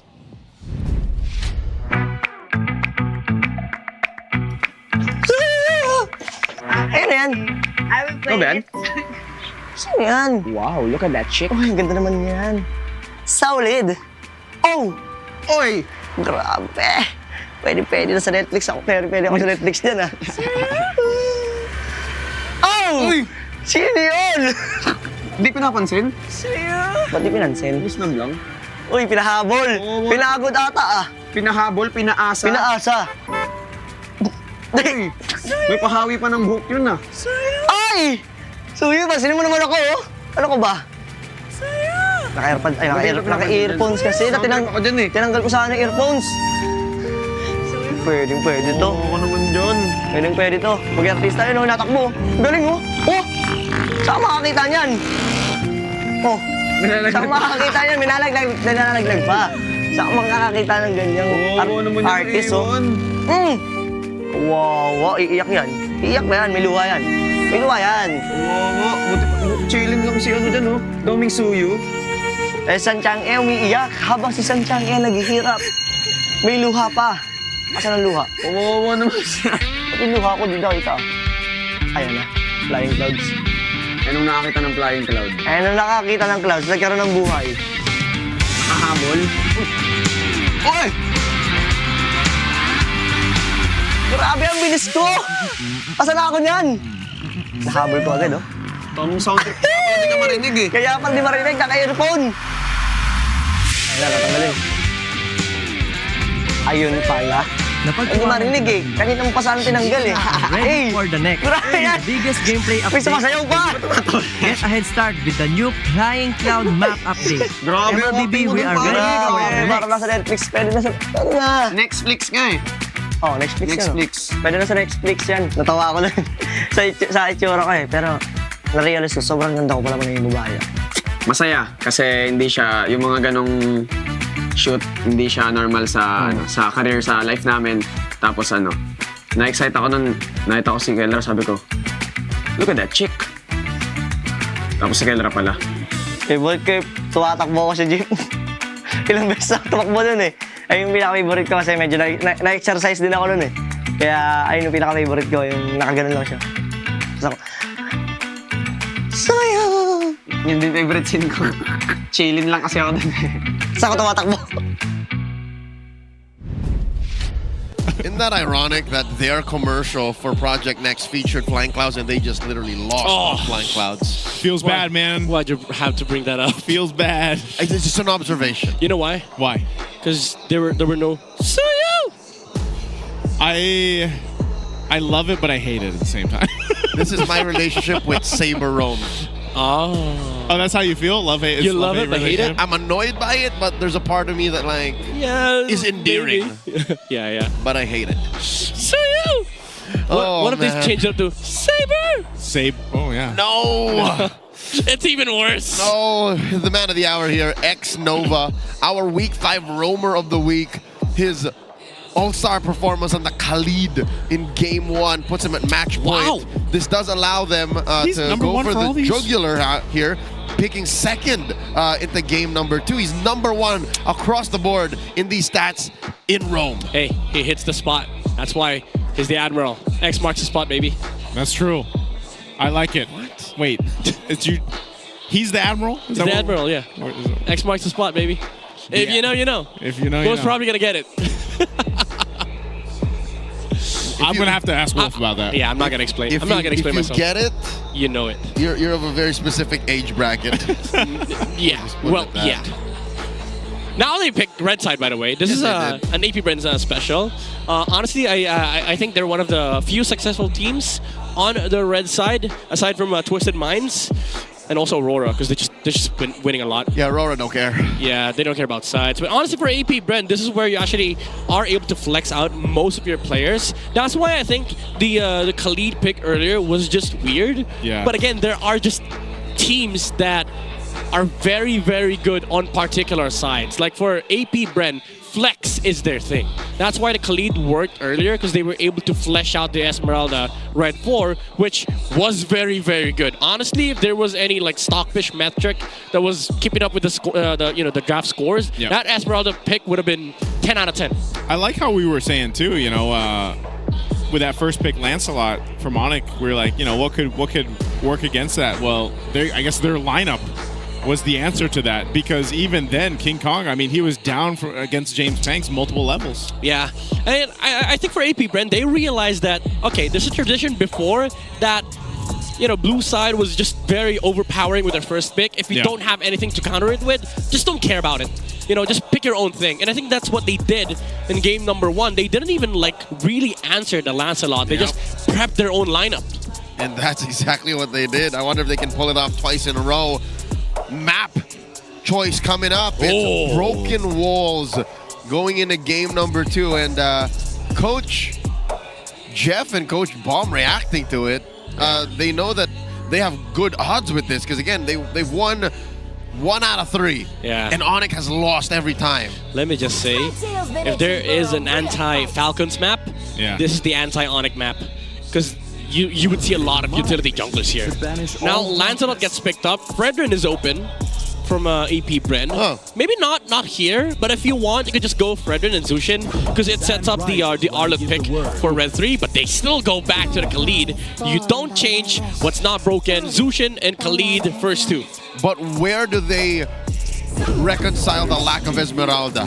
Okay. And here they are. They answer to Aqua immediately. Superfist has had it. I need to win that matchup, coach. Give me that Kimmy. Yeah. Gimme. Gimme. Give me that Kimmy. Gimme. This was it banned out in yes. Second phase. Yeah. Second Yes. phase, AP Bren attacked it at Red 4 ban. Interesting. They went with a YS again instead of a utility, and that's to be expected because they won with it game number 1. But now the difference is there's a Hylos on the side of ONIC Philippines. For the past 6 weeks, this has been the most successful hero against YSS, by the way. The Hylos. You just hunt him down. Yes. Stun him. Glorious pathway when you see the traceless. Yep. And he can fight back. And on top of having the Kimmy there, that traction pulse is going to help them this time too. One hell of a duo. Yeah. But I don't know. I guess after seeing what happened in game 1, you can't knock what these first 3 picks are going to be able to do in the hands of AP Bren. So I'm guessing they'll attack XP here. I don't think it's any use to, take out the Harith. You know what's a lot worse for ONIC? Is that, okay, thank you. Now ONIC removes the CC, because I was thinking if they forget that the CC is still open, if AP Bren is able to get CC, that's game over. So at least they remove it from the playing field. Now AP Bren, last option they have is the Lapu Lapu, which still works, by the way, because it's a good tempo controller for AP Bren. It's a bypass against the Hylos, because honestly, that's a thing that you need and want against a Hylos comp. You need somebody that can actually bypass. Also because Esmeralda got banned, Phobius is left in the open. Yeah. So I think it comes down to Phobius, Lapu, and then possibly a glue. If there's if the Phobius shows up for both sides. God, XP is so wide open. There's so many picks. Yeah. What do you remove here for AP Bren? Okay, you remove the Arlet. So yeah, again, it comes down to those 3, the Phobius, Lapu, and glue. Phobius, Lapu, glue. And then you still need for AP Bren, after the XP lane, is their marksman. So I wonder if this is going to be a gold lane ban here. Yeah, I still think they banned the Granger, honestly. Ban the Granger, yeah. Because Shizu, I don't know, because they have a YSS too, do you still want to go with a fighter because Ruby's not banned out? That's true. Do they still lean into that? Because it worked well. Yeah, choose one, right? Granger or Ruby, honestly. I would rather Red 5 Ruby. Red 5 Ruby, because most likely, even from the Infinite Keys of Victory, it was give a marksman to Kelra. Good ban. Because I was thinking, hey, that might come up again. Question is, for AP Bren, do you get the Granger here? Because you'd want the XP reveal, but also you don't want to lose the Lapu potential. What about Bane? Oh! That was banned in the previous game. That was Red 5 you're right. banned. That was Blue 5 banned Bane. I mean, you're up against Kimmy, but you don't really care. Yes. You're good against Hylos. You're good against Lancelot. And we don't know. We still don't know if it's a Bane. It's possible they want to see Blue 4 and 5. Yeah. And Midnight, we had this conversation in the elevator coming up to the arena. Yep. You like playing Bane Gold when there's an assassin on the other side. Yes. That's an assassin. That's a Lancelot. Yes. And they go in. Does they Kelra take going it, in. Or is that way too risky? I don't know. They don't see. I mean, Bane is a safe bet because honestly, he doesn't care about matchups. But the fact of the matter is, this is Zushin in this game, and it's not fun playing Bane against Zushin, Uranus, and Khalid. Yeah. Because you don't have a dash. So that's why it's more AP Bren. Yeah. That's why Shizo can pick the Bane. But honestly, I don't mind if they just take the Bane here for Kelra. Or even the Lunox, honestly. Okay, they take the Granger. All right, so they're looking to outrange AP Bren because that's one of the ways here's the Lapu. They can win. Because in game 1, they were not outranging AP Bren. This is a good approach. There's 3 heroes that dives, by the way, and Bane loves those. This is This is the a Bane Lance, game. the Hylos, and the Lapu. Yeah. Okay. Problem with the Bane is that there's Kimi and Granger. You do care about the range, but early game not as much because they have to scale up a bit. And Bane scaling is just insane. The Holy Crystal Rush has been phenomenal for his early to mid game because he is able to participate in fights even during the first solo take. And the reason why is because the debut for the first time in week 6. Let's go. We had to go all the way to the final day, week 6, day 1, rescheduled to see Obsidia. I don't like it, but it's a debut pick. I don't care. That's right. Here Make we it go. 42. For the unique hero That's pool. hero number 42, Yes, ladies sir. and gentlemen. Wait, is it? Yeah, for AP brand. They were 41 before the pick. match. Wasn't Ruby their one of their new heroes too? No, I think they've already picked Ruby. Yeah. X Nova? Or no, Shizu. Maybe X Nova played it. Yeah. So here we go. Okay. I wonder how the draft index is affected by a brand new hero, but that's the numbers, and here's the layout. A flicker on Shizo. Not a single not a single purifying sight. Not that it's as important. Wow. So here we go. Let's see how this brand new hero brought in by this new patch is used in MPLPH. I've been waiting for an entire week to say Phantom Shadow Meld. Phantom Shadow That's Meld. one of the coolest named spell. I've been in waiting the game. to say Hunt of Bone. Hunt of Bones. HOB. That's her ultimate, ladies and gentlemen. Hunt of Bone. And also Return of Bones. Return of Bone. No, Return to. Oh, Return to Bones. Yes. I don't know. That's a passive. 25 stacks, by the way. Gentlemen, I don't know if it's just me, What? and I've seen Obsidia in some games, and I just feel like she's underwhelming. I don't know if that's just, what I'm generally seeing in the RGs here, but I don't know, man. It's obviously going to be different in the hands of the professionals. Let me here. try to explain. Let me try to describe how she feels. The gap between and meh is huge. Yes. It takes so long for you to be actually a threat. Yeah. But it looks like she's doing a lot. Yes. Literally. On a technical So many aspect, bone shards flying around. on a technical aspect, if you want to remember how it feels to have this kind of marksman, remember when teams were still trying to figure out how Moscow fits into the competitive playing field? As far back as M4. Yeah, that's how she is right now. Like, sometimes it could work, and if it works, it's crazy. But most of the time, it's just useless, honestly. She feels like, I don't know, maybe for the people that have done sports out there, it feels like, when your coaches are watching you and you're purposely making it look like you're exerting so much effort, but you're actually not Yeah. That's what it feels like when I see her in game. She's got all this stuff going on, but her damage is just barely there. I don't know. To be fair though, if I'm not mistaken, globally, she has a positive net win rate. Yeah, when she's seen play in the other leagues. Yeah, an MPL ID. But I mentioned this one time in one of my live stream. I don't like Obsidia in MPL Philippines just because of the fact that teams move faster here. And somebody asked me the question, why does Moscow work? Because he has good matchups. And I think that's the only rule to Obsidia. She has to have good matchups. And what's funny is that good Moscow matchups are also good Obsidia matchups, even more. Because you would sometimes think, okay, good Moscow matchups are Harith, people that are actually committed to team fights. Obsidia, most of the heroes that dash, she counters. Yep. So I think she works, but also the mere fact that she's much slower than Moscow also makes her worse. Yep, the Hanabone acts like a curtain call. Yeah. So you're stuck to that fight. You have to commit to her. Real quick, let's revisit King Kong's Season 16 heroes while we wait for the game to load again. We are just about to jump into game number 2. His most used hero this season is Lancelot with a whopping 73% win rate. It's not his Joy, and he's got a skin. I need to see Joy more here, man. Hey, he hasn't lost with Joy, though. That's true. We did see that one amazing show where it's all about quality, Justin. Yes, sir. Quality, excuse me, over quantity. But also, I do like seeing the Lancelot stats, but the YSS, it's kind of sad because most of the games that he played in YSS, it was against the top 4 teams, like Liquid, Aurora.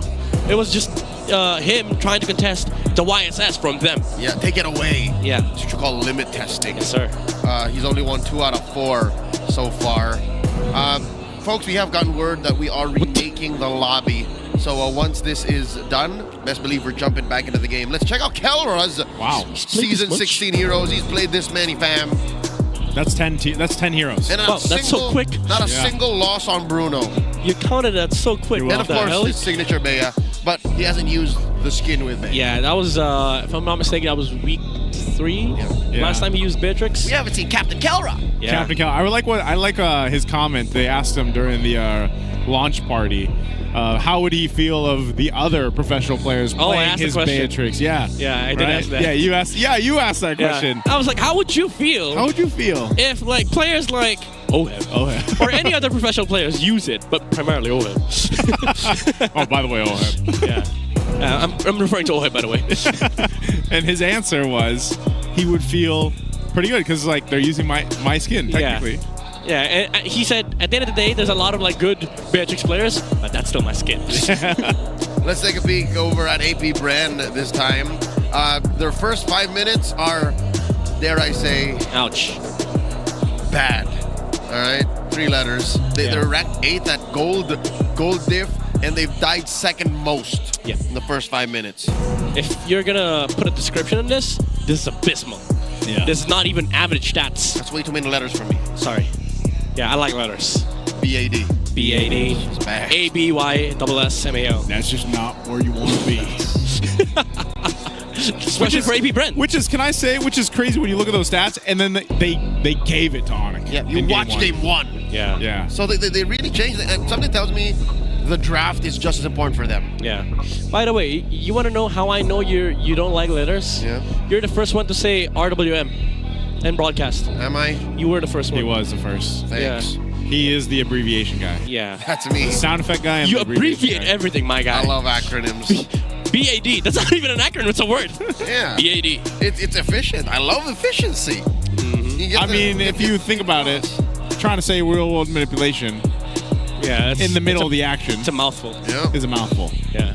Hey. To be fair, that caught on. Like every other caster I know used RWM. Yeah. My name has 3 letters. Oh. The only other person in MLBB Esports with less letters is KB. It's KB, yeah. That is true. KB. Yeah, for me, I like letters, man. Midnight, I like letters. Is this guy asleep? He's just faking it. Come on, how could you fall asleep with ONIC Exactly. 1 game away from losing? You do not want to miss out on this action, especially with a debut pick coming out from Shizu on AP Brent. Here we go. For reals this time. Broken Walls in match 1, game number 2. AP Brent a match point. Shizu getting a lot of golden XP from that vision. Oh, he hits level 2. Man. This is what we expect in mid lane. Duking on out. Briscoe held on to this Revitalize this time. He might. Okay, he actually still holds on to it. I think AP Brent wants that. Oh, the flicker of Aqua! Whoa, Aqua. So aggressive. Okay. He gets the Revitalize and the flicker. AP Brent wins that little matchup. Hey, look at James Max already in the middle lane. He's probably saying that, okay, I may have installed one of your moves. Sigma pattern is now included in the 1 million list. I would say so. Looking at this too, again, the debut pick, but... They have the Sharingan? Yeah. Maybe. Take your moves? Copycat? Copy Ninja? All right. XP lane looking A-okay. Again, nothing to expect from a Uranus Lapu-Lapu, though. What happened there? How did X... Oh, all right. King Kong has had it. Yeah, he's like, stop doing the Sigma pattern. That's mine. I mean, at this point, it's at least for ONIC, like, I feel like as long as they go ahead and not let things slip too far out of hand early game, then maybe they'll set things up better for this first turtle, because we already saw AP Brent, they're playing aggressive. They're going off momentum that they had in game 1. I think the biggest question mark for everybody really is, how's the Obsidian utilized? You know, how is it actually going to look when it turns into these team fights? Because we've seen so much of Granger already that, you know, you already know what to expect. And I think that's what's happening in the gold lane. It's a more active matchup. Oh, wait, not as active as mid, though. Oh, my God, these 4, they just keep going. You got that Obsidian stack. Ryota gets caught. Ryota's going to have to go ahead and brave his fighter over to the wall. Oh! X-Nova also doesn't have that level 4, but they're going to fight anyway. James Pank's going to be the first one to goes down. Ryota picks up a kill, still going for it. King Kong falls as well. Ryota still holding on, but Lord JM gets the turtle secured, and now Brusco can escape 3 fall for ONIC. AP Bren brings the momentum in game 2. The Ryota army! Oh my goodness, Lanzo-inspired flicker. Could not stop him! Ionic Edge with a flicker just to steal the turtle. Good turn by ONIC, by the way. They realized, okay, he used Traceless on James Pangs. We can actually kill the YSS. But they suffered under the damage from X-Nova. And after they get that turtle, they get the buff. That fight was all X, I'll tell you now. But Mr. 50-50 never fails. Last week he stole a Lord. This week he stole a turtle. X gonna give it to you, man. Yeah, he's gonna give it to you. No. Is he gonna do the same build path too on this Khalid? He can afford to do it. Yeah, honestly, he's 2 kills right now. And he's number 2 in gold. Oh my goodness. He's not in Rome. And guess What's he who's got? number 1? Lord J. All right, here we go. Here He's we go. going for it. We're He's going for doing the same. Bah. He's going for the BOH. Yeah, screw BOD. Man. BOH. See these, abbreviations, man. All right. Yeah. So AP Brand, again, a peek at the Obsidia. She's just trying to hit things, all right? That's why it's more proactive. Yeah.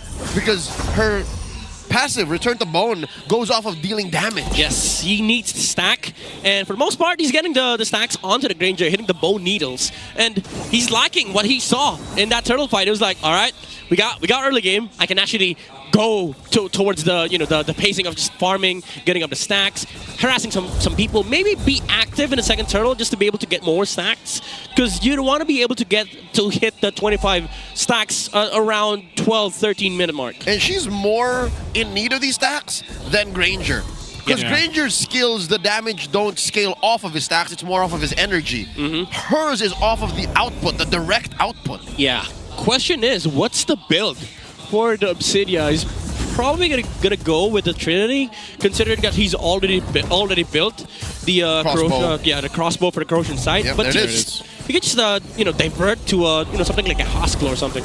Okay, 5 for the second turtle here. Started up. Briscoe will drop down the Glorious Pathway to go ahead and try to zone out James Pangs, giving room for King Kong, but Turtle's going to reset both gold laners, though. Battling out Shizu. Does get out, pops the regen, back to the turtle, though it looks like ONIC zoning him out. King Kong will be able to get the turtle here. A raging sandstorm from X-Nova, though, locks down King Kong. He's 1 hit away, and X-Nova will pick up a kill. Lord JM out on the whim, but 2 fall for ONIC for that turtle, and they lose a turret. Oh my god. The clutch from AP Bren. I don't know, man. ONIC's been trying to force out these turtles because they know they're successful in terms of zoning out James Pangs. But little do they know, I don't think AP Brent cares about Turtle at all, especially with this Uranus and the Khalid just dealing so much damage on the backline. Even King Kong using all his punctures just to secure that turtle, but it ends up hurting him in terms of economy. Yep, this is uncharacteristic of King Kong. We're so used to him being on top of the charts. Again, I do believe he is still number 1 in EXP and in gold gain amongst junglers. He just could not catch a break game 1 and game 2 against AP Bren. Yeah, you see it right now. X-Nova has higher gold compared to King Kong. Oh, he tries to lay down the pathway. I think he's actually going to be able to get away. X-Nova doesn't want to follow it up. Good placement there from Super Prince. So now the pressure from Lord JM on King Kong to go ahead and grab his buff. He'll get it, but right now AP Brand playing into this lead that they have here. Yeah, it's still the same case. Like, what do you do against this Uranus of Lord JM? It's very similar to how the Esmeralda acted on game number 1. Yep. Same order, by the way. It's red 4 for AP Bren, and this pick really mattered a lot. Was able to secure the turtle for AP Bren in the first skirmish, and also again a problem on the front line. A hero that King Kong cannot actually deal with on his Lancelot. Man, I love Mr. 50-50, Lord JM on these heroes that just live in your face. Yeah. Like he's so good at that, at annoying whole teams. That's what XP laners do best, you know. Some of the best ones do that very well, and Lord JM seems to be one of them. Him specifically. Him specifically. Some like setting up for, CCs, initiating, but look at this. He's in front of Brusco, forcing that early. Aqua, though. Oh, he gets it. They already used the pathway, too, so Lord JM's going to be fine. Aqua still has his flicker. They're going to pop the Mountain Shock, and they might just force a fight. Raging Sandstorm. Whoa, it's going to be able to find King Kong. He's gone. Ryota jumps in. Shizu will pick up a kill. He's already locked in. He's already used the return to bone. He's going for more. 3 fall again for ONIC. Ryota might be next. He's in trouble. 4 members take him out. AP Brent is massive again in game 2. Approaching a 5K gold lead under 8 minutes. They've taken everything away from ONIC, save for 1 turtle. This is all the Hive. The hunt of bones working out from AP Brent, and also just the sheer jump. 5 heroes jumping on to King Kong, and there was no puncture answer because he couldn't even dash because he was literally not allowed to because of the Obsidia ultimate. And also just the sheer pressure coming out from Lord JM and X-Nova. By the way, this is kind of annoying for ONIC Philippines. They can't even utilize the Hylos because Aqua's been so annoying on the Zushin. Yep, and again, that early forced glorious pathway changed the dynamics. Here we are. Oh, they want to hunt Shizu. Shizu caught. Already using the Hunt of Bone. He's going to get caught, though. He's relying on some of this, but he's taken out anyway. So a good pickup and a response from ONIC to at least get a kill. Okay, so a quick interaction with that. Glorious Pathway slows heroes down. Phantom Shadow Meld is actually a speed up. Yes. So it's not a dash. He had to walk through that, and that's why he was so slow. That's why he died. Yeah, and unfortunately for him, he walked in the wrong direction, so he couldn't even get out of the carpet. But James Pound still getting a lot of free farm on bot side, and this is a matchup that, as Lancelot, you do not win, especially with this amount of scaling on the YSS. Okay, Consecrate going to be used. Lord Dam's fine, taking up a ton of damage.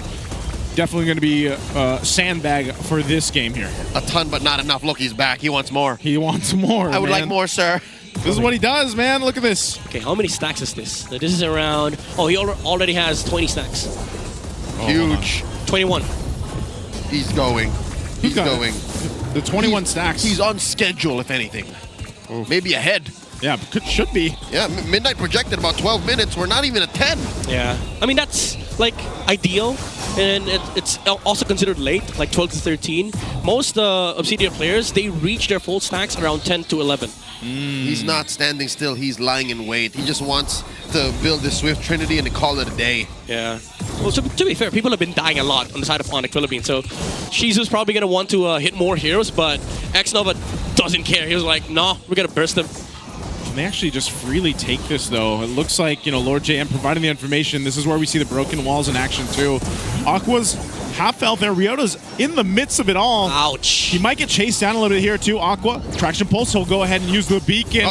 They're going to force him in this side of the jungle. Glorious Pathway is going to be dropped down by Brusco. Now Lord JM still popping the Consecration, going to be fine. This is all just a zone out ONIC, so they can't even contest. This Lord is secured for AP Brent. They get pushed out by the Mountain Shocker. Yeah. And AP Brent with this huge gold lead to secure the Lord. Yeah, for ONIC Philippines, honestly, it was relieving that they were able to outlast the Zushin, the Uranus, but they had to spend the Glorious Pathway. And once they were able to get back inside the Lord, they were met by the Obsidia, and it felt awkward because how do you deal with Shizu when you don't have the movement speed to cover it up with? Because the Phantom Shadow Meld has been really allowing Shizu to just pressure on the front line. It feels like they're up against a 1-1, honestly. This is a historic pick. She is the 128th hero to be played in MPL Philippines League history. And Shizu's making it work. Shizu's actually making it work. And this might be the perfect map to do it in. Broken walls. Phantom Shadow Meld can get you through there. Yep. Mind you, guys, he does not go over walls. It's a movement speed buff. Not a dash. And also, Yin's just crying on the corner. Not a dash. He's not been picked yet. This doesn't trigger Phobius. Yeah, he doesn't. It doesn't. Yeah. She doesn't. She doesn't. He doesn't. All right, they do pop that Holy Shield up top. Bottom goes down as well. Mid also does not work out anymore. Again, there's about 15 seconds left on that window, but AP Brent in control. Who'da thunk?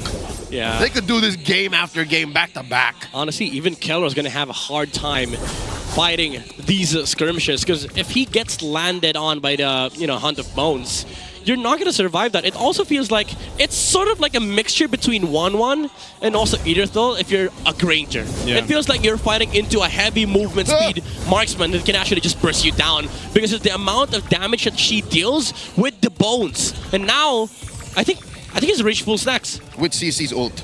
Yes. Yeah. It's crazy too. Yeah, I was going to say CC's ult, but then you drag her with you, right? Yeah. Like when she uses that Honda bone. You can't escape from the escape her. So I guess they're happy with getting the shields. This is very reminiscent of what we saw in game 1, man. So I think they're even playing it cleaner here for AP Bren. Oh. A little bit of a defense here for Shizu. He gets the win in nature. That's what I'm wondering. Does Keller have it already too? Can he even afford it? That's the economy question. Yeah. Because that might be a power spike. Definitely. If Keller can get a win of nature, then maybe he's in fighting form. But the answer is no, he doesn't. He actually prioritizes a Malefic Roar first and then a Halberd, if I'm not mistaken, coming up. Yeah, trying to go for the Uranus answer route, which does, again, allow Shizu to become the threat. Oh, he missed the dash.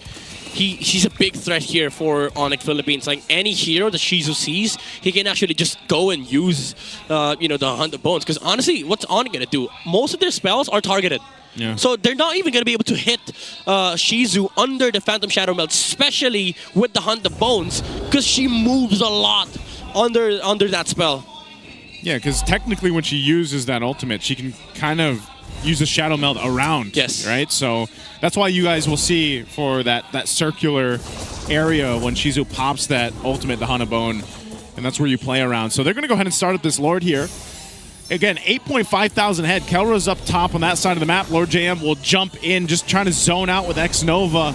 The rest of the members of ONIC, so Kelra will make his way, but they're going to be too late. They just go ahead and decide, let's go and on the defense for this Lord push. This is hard for ONIC Philippines. I don't see any reliable way for them to actually take down this Obsidia. Mind you, they still have to go over the Uranus, the Zushin, the YSS.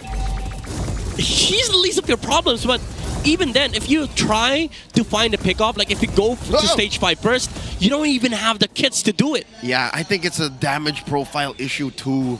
There's not enough burst. Super Friends can find a way, but Brusco's gonna have to die for it. Yeah. Not just damage, bro. Two stuns. Are they going to follow through?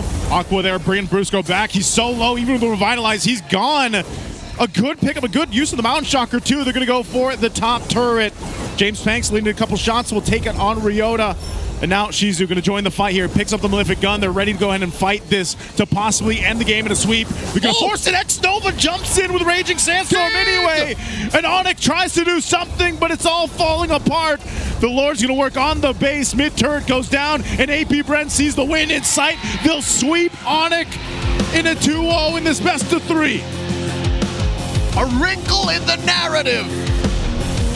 There's a storm of brewing on Philippine soil, and who would have thought AP Bren will be at the center of all that? Sweeping ONIC 2-0. Man, this day just keeps on giving. AP Bren sweeping the Super Family with a debut pick as well with the Obsidia. Amazing stuff. The Khalid from X-Nova was phenomenal as well. That was the highlight, man. I feel like of this series. And here we said Obsidia wouldn't work in our meta. I want to see it more.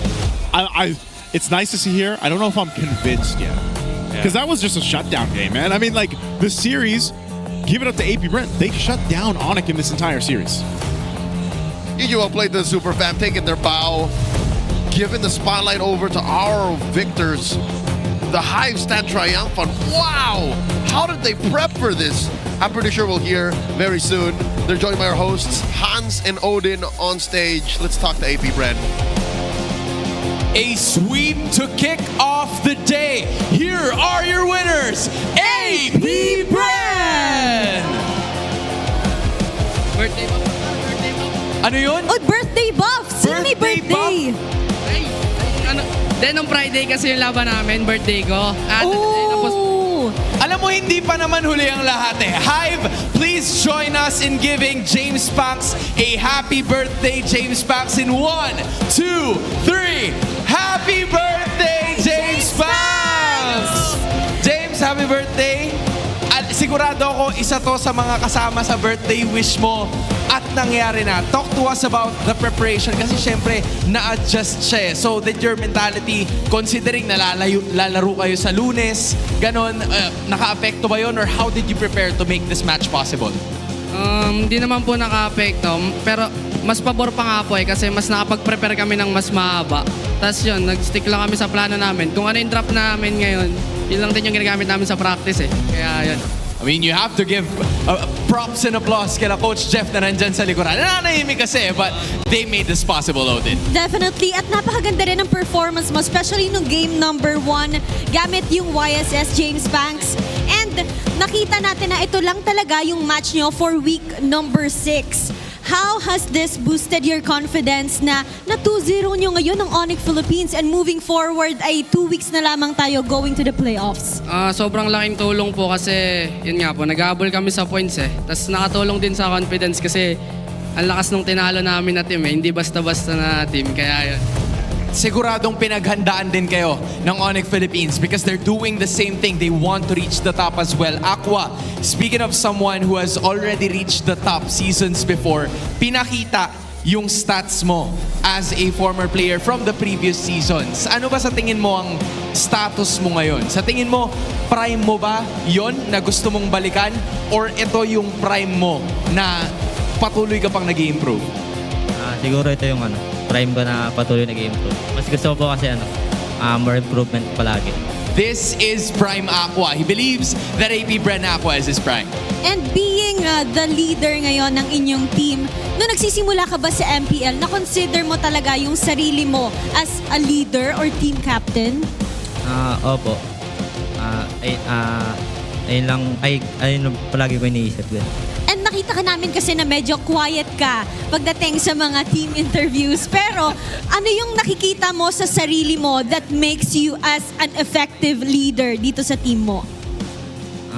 Ayun po, feel ko lang na kaya kasi since ako na yung matagal sa team namin.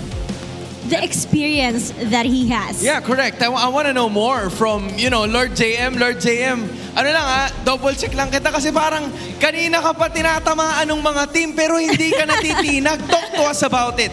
Game number 2, ikaw ang bukang bibig ng mga casters natin kasi palagi kang nandun sa mapa. What was the call like? What was the comms like for the team na parang ikaw na babahala? Ganun ba? Lagi bang ikaw yung nasa harap? Binivisionan ko lang din yung kalaban para may makalibre din sila ng farm. Parang yun lang. And I guess it's that pretty simple. I mean, there's a lot of people who have watched you today coming in from the Hive. And sabi nga ni James Banks nung nakaraan, tatandaan niya daw lahat ng mga nanonood sa kanila. Lord JM, anong masasabi mo sa lahat ng supporters nyo? Thank you sa mga supporters namin dyan. Tapos shoutout sa girlfriend ko. Yung pala yun. There we finally have it. Once more, please give it up for your winners, APBR!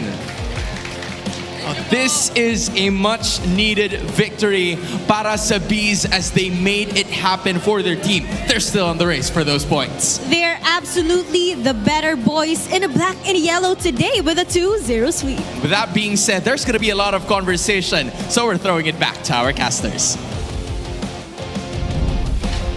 Happy birthday, Jimmy James. I did not know that today was the day. Me too. I know it was coming close, but hey, maybe it is birthday buff. He's got the birthday buff. To be fair, there wasn't supposed to be an MPL today. Yeah! That's why. So he should have celebrated it on a day off, but hey, a win is a win. Yeah. So Water MVP, it's going over to Mr. 50-50, Lord JM. That was a hard MVP to choose, by the way. Yeah. We were discussing behind the scenes. Everybody could have been. Yeah, anybody. Could have been Aqua, could have been James Banks, could have been X-Nova. But he was also the X factor here for game number 2. Could have been Shizo. Could have been Shizo. X gonna go give it to you. Dude, that flicker play. Yeah, this is the turtle stealing Uranus. The show stealing Uranus. Yeah, he went from 50-50 to 100-0. In like that. Yeah. Game 1, actually, he was building up to this accolade. And then here, he just gave too much to ONIC to deal with. So that the rest of APBR can just ride the momentum. Yeah. To be fair though, that was a trade that ONIC would have accepted if they got the turtle, because King Kong literally gave his life away for that turtle, and he was just hoping that Super Friends could have gotten the turtle for himself. But honestly, Lord James was just getting the vision for his teammates. But he was like, all right, I'm going to finish the job myself. I'm a flicker, steal a turtle away, and gave, again, the early game to AP Bren. This is just what they need, you know? The mid lane problem fixed, and also the XP laner giving vision so that James Banks can actually pressure the map, let Shizu play. It goes down to the blueprint of AP Bren. This is such a good ending here, too. I mean, X-Nova goes in with a great raging sandstorm, but ultimately, you know, they buy so much space for Shizu and even James Banks to go ahead and thrive on these, you know, from game 1 to game 2. That's what Lord Jam and X-Nova did really well. And even like Aqua, you have to throw him into the equation, too, being a Jushin. Like, how many times do we see him actually catch Bruce or catch the right people with, you know, the lantern and make things set up for AP Bren to capitalize on? And most times it's not even the actual catch, it's the threat of the catch. Yeah. And that makes ONIC's approach to team fights so awkward. Yeah, that wasn't a Melissa. Yeah, that's where... It's Obsidian. Obsidian. They rhyme. They're both petite little ladies, but one plays with dolls, the other is legitimately from the abyss. Yeah. Maybe the lore is Melissa. No. No. Don't say. What? Like Melissa went to the abyss. Devil Melissa? Because isn't Melissa like is she a doll? No. Oh, she's not. She's a little girl. No, don't worry. She doesn't play with dolls. She plays with bones. Okay. That's Obsidian. Yeah, that's lore accurate. She's literally of the abyss. Yeah. Right. But again, this is how you build Obsidia if you were to bring her out to your ranked game. Oh, again, no, it's mixed. Do not try, all right? Do not try wonton willy-nilly. Like, you have to... Wonton willy-nilly? You have to talk to your teammates. Like Shizu. Wonton... What is wonton? Wonton willy-nilly is just like whatever. Yeah, whatever. Oh. Whatever it is goes, you know... Don't ask. Whatever goes. Sounds like a good soup. You're hungry. It does. What? Wow. What? The carry Lord JM? I honestly, I think this is the first time I've seen this. Ionic Edge, baby. Yeah. This is the first time we've seen this. The carry and the sandbag. He's three dudes. Also the wingman. I've seen carry and sandbag, by the way. He is him. He is. He is him. Mr. 50-50, Mr. 100%. Midnight is dying. Midnight's dying. He's incapable of comprehending what Lord JM did. That's how impactful this MVP nod was. Brother, you might as well just Photoshop his face on James Banks. No, to be fair. It's his birthday. Oh, that's true. Yeah, give him the buff. Give him the birthday buff. Give him the BPA rich guy buff. But to be fair though, maybe that's why they went with Lord JM on the MVP. They were like choosing MVP. Oh no, it's kind of hard. We're gonna go out and rock. Yeah. And somebody saw the monitor. Oh, okay. Yeah, the stats demand him to get the nod. Yeah. If you can't choose, go down to the stats. Yeah. Besides that, of course, you still have your BPI rich guy, your BPI birthday guy, James Banks at 822 GPM. Again, in case it wasn't enough for y'all to just say that they were going off momentum, given Lord JM's performance, James Banks literally did the same thing. Just farm out of his mind and approach a point of inevitability where, yeah, I just deal more damage. Yeah. I'll never say Uranus is boring again. Like, when you can do that, yeah, I'll play him. Again, just to put into context how hard it is to do that turtle steal, Ionic Edge with 0 stacks deals like 200 damage. Yeah. For me, it's still boring unless Lansu or Lord James playing it. So those are the only two players. Yeah. Dude, Flicker plays on Uranus? Since when? Just those two gentlemen. Since when? They're the only ones. Yeah. Ladies and gentlemen, we have the Infinix mic check coming up. Let's listen to AP Bren's comms in their very, very high moments in that series. Walang dash pressure. Nice one, boy. Tara, gusto. Silos, patayin nyo. Isa-isa tayo. Ay, ano? Go! Kimi. Balik lapo, pre, balik lapo. Sure. Kaya patay na to. Buhati mo dito. Patangke lang. Nice! Maganda nangyayari. Maganda. Pre, shot, Phil Pangs. Boy ako, walang skill, pre. Bola. Mabot ko. Chase. Ito mo na. Harapan. Patay na to. Basag ta. Tapos na to? Tara, isang wave lang yung bot. Maharapan Lapo. Walang ulti, lapo. Ay, mid ah. Tapangan nyo sa lapo. Ay, kaya natabot tapusin. Tapos bot. Okay, kalma. Ba? Set? Harapan ko. Ulti na Kimi. Kaya sa met? Tingin lang. Okay. Patay si Keller, pre. Maris ka, pre. Kaya tower. Kalman. Wala ko wind, ah. Kalma, Shiro tayo. Kaya tower. Pwede na tower. Nice one, guys! Not a single word from our MVP. Yeah. Chilling. Yeah. Looks very chill. I mean, at some point it was like, okay, That was it. Okay. Is that the sound effect? The Ionic Edges? Yeah. He was managing a whopping 2 bars. HP and HP mana. Oh, I'm low. Let me concentrate. Yeah. I'm low mana and HP regen. Yeah. It's the most intense moment. I have no mana. It's not a fight.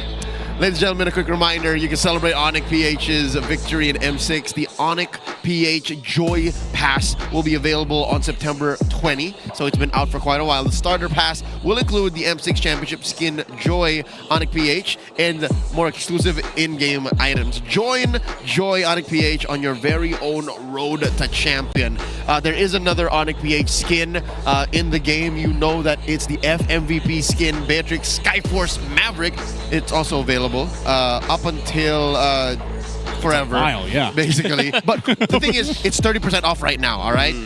The M6 Finals MVP Kelra added a personal touch by including his son's name, Slake, on the midriff of her outfit. It's printed right there. You'll see it. It's very visible. You can get the fight alongside Beatrix Skyforce Maverick now. Claim your own MVP. We wish ONIC the best. I'm worried what's going on.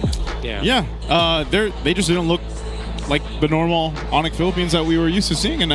But congrats to AP Brand. This is once again a picture of just how competitive our teams are here. I'm here for it. Again, it's probably the most competitive season ever for MPL Philippines, and this is a testament. Like, even if you're world champion, even if you're number 2, number 3, even number 1s, they don't care. Honestly, teams don't care. Speaking of number 1, Aurora will be in action tonight in the epic rivalry. They're facing off against Team Liquid PH. Folks, if you don't have anything to do this Monday night after work, after school, you better be here with us in the MPL arena. But for now, we're going to throw it over to Wolf to talk about how these two teams did or did not make it through to their keys to victory in the Howl. He'll be talking about APBR and ONIC once more.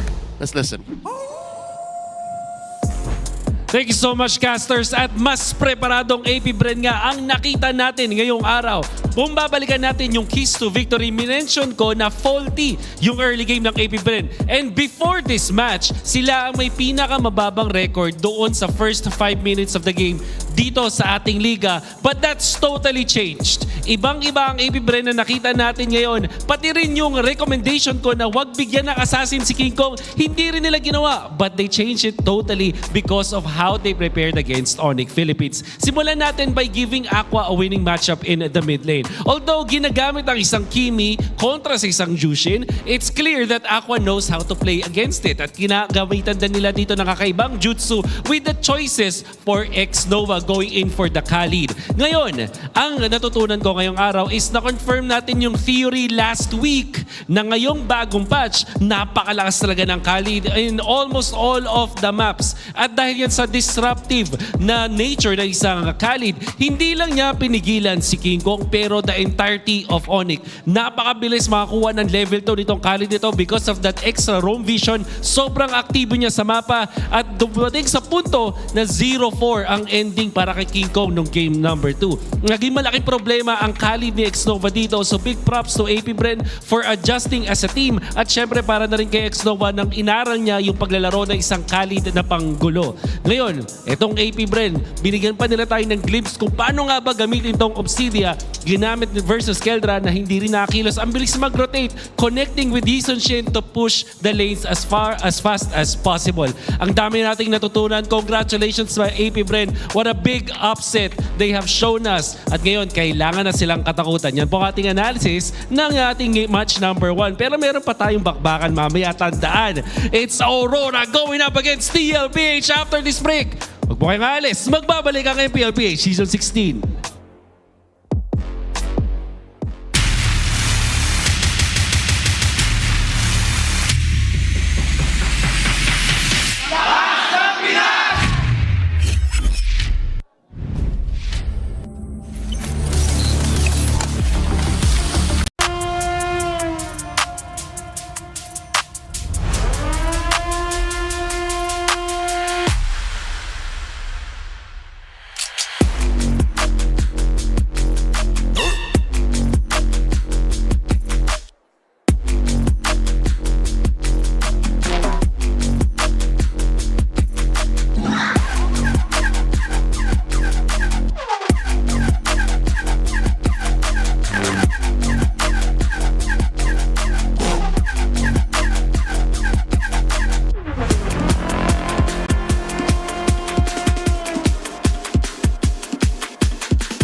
stars. Malakas, Pilipinas, malakas, face the golden sun and repping for the 3 stars. Look at us, to the top, no ifs, no buts. Winning any game, para to sa PIN na yes. Di mo matitinag aming boses sa new level. Nasa kalye man o mobile, you know I become a legend. Listen, open fire, we unite, we winners. But with pressure, like diamonds are made of. Switching the lane na parang gera, HP racing made a setup. But kakatang buhat ni Hilda, full dome SS parang Laila. Susundan ko ang iyong wakas, kasama pataas, tagumpay natin to dahil tayo'y malakas para sa Pinas. Nasa amin ang alas, hindi to atas, kinikilala sa taas kasi kami ang malakas para sa Pinas. Nasa amin ang alas, hindi to atas, kinikilala sa taas, ganito kami sa Pinas. Yeah.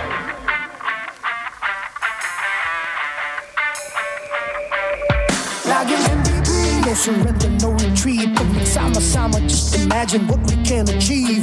Laging MVP, no surrender, no retreat. Giving 100 on my all, cause we just cannot be defeated. We are unstoppable, immune and invulnerable. Ready ang equipment, lahat frozen, mala, crowd control. Pakita on the jab, east to the southeast. Taas ang matawa, proud and loud, cause every enemy we devour.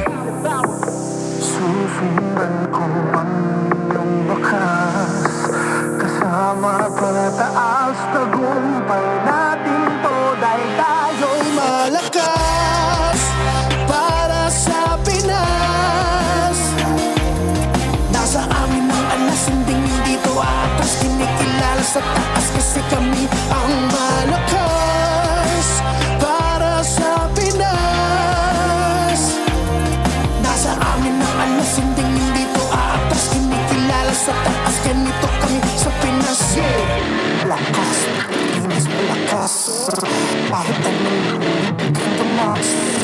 malakas, Pilipinas, malakas, face the golden sun and repping for the 3 stars.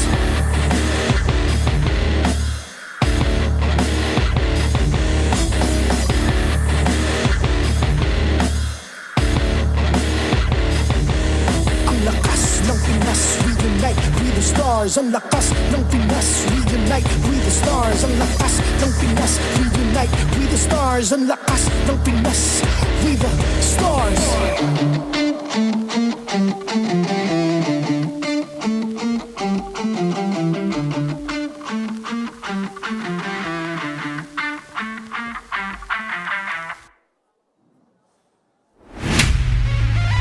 Nakikita nga natin na papalapit na sila ng papalapit to securing the playoff spot. Nakikita ko talaga siyang rival kasi siya pa lang naglalaglag sa akin sa playoffs sa MPL.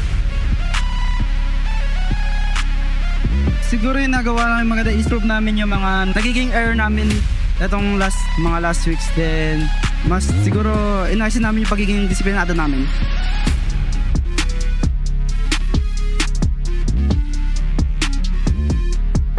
ONIC at saka TLPH pa rin talaga, lalo't sila yung finalist last season. Wala akong tinitignan na rivalry. Kumbaga nilalaro ko lang yung laro ko. Kung ano yung pinapakita ko, and yun. This season, yung power level namin siguro hindi pa ganun kataas. Sa Aurora mataas na kasi nakuha na nila yung chemistry nila. Kami, kinakapa ulit namin. So, hanggang sa playoffs pa kami magkakaalaman talaga.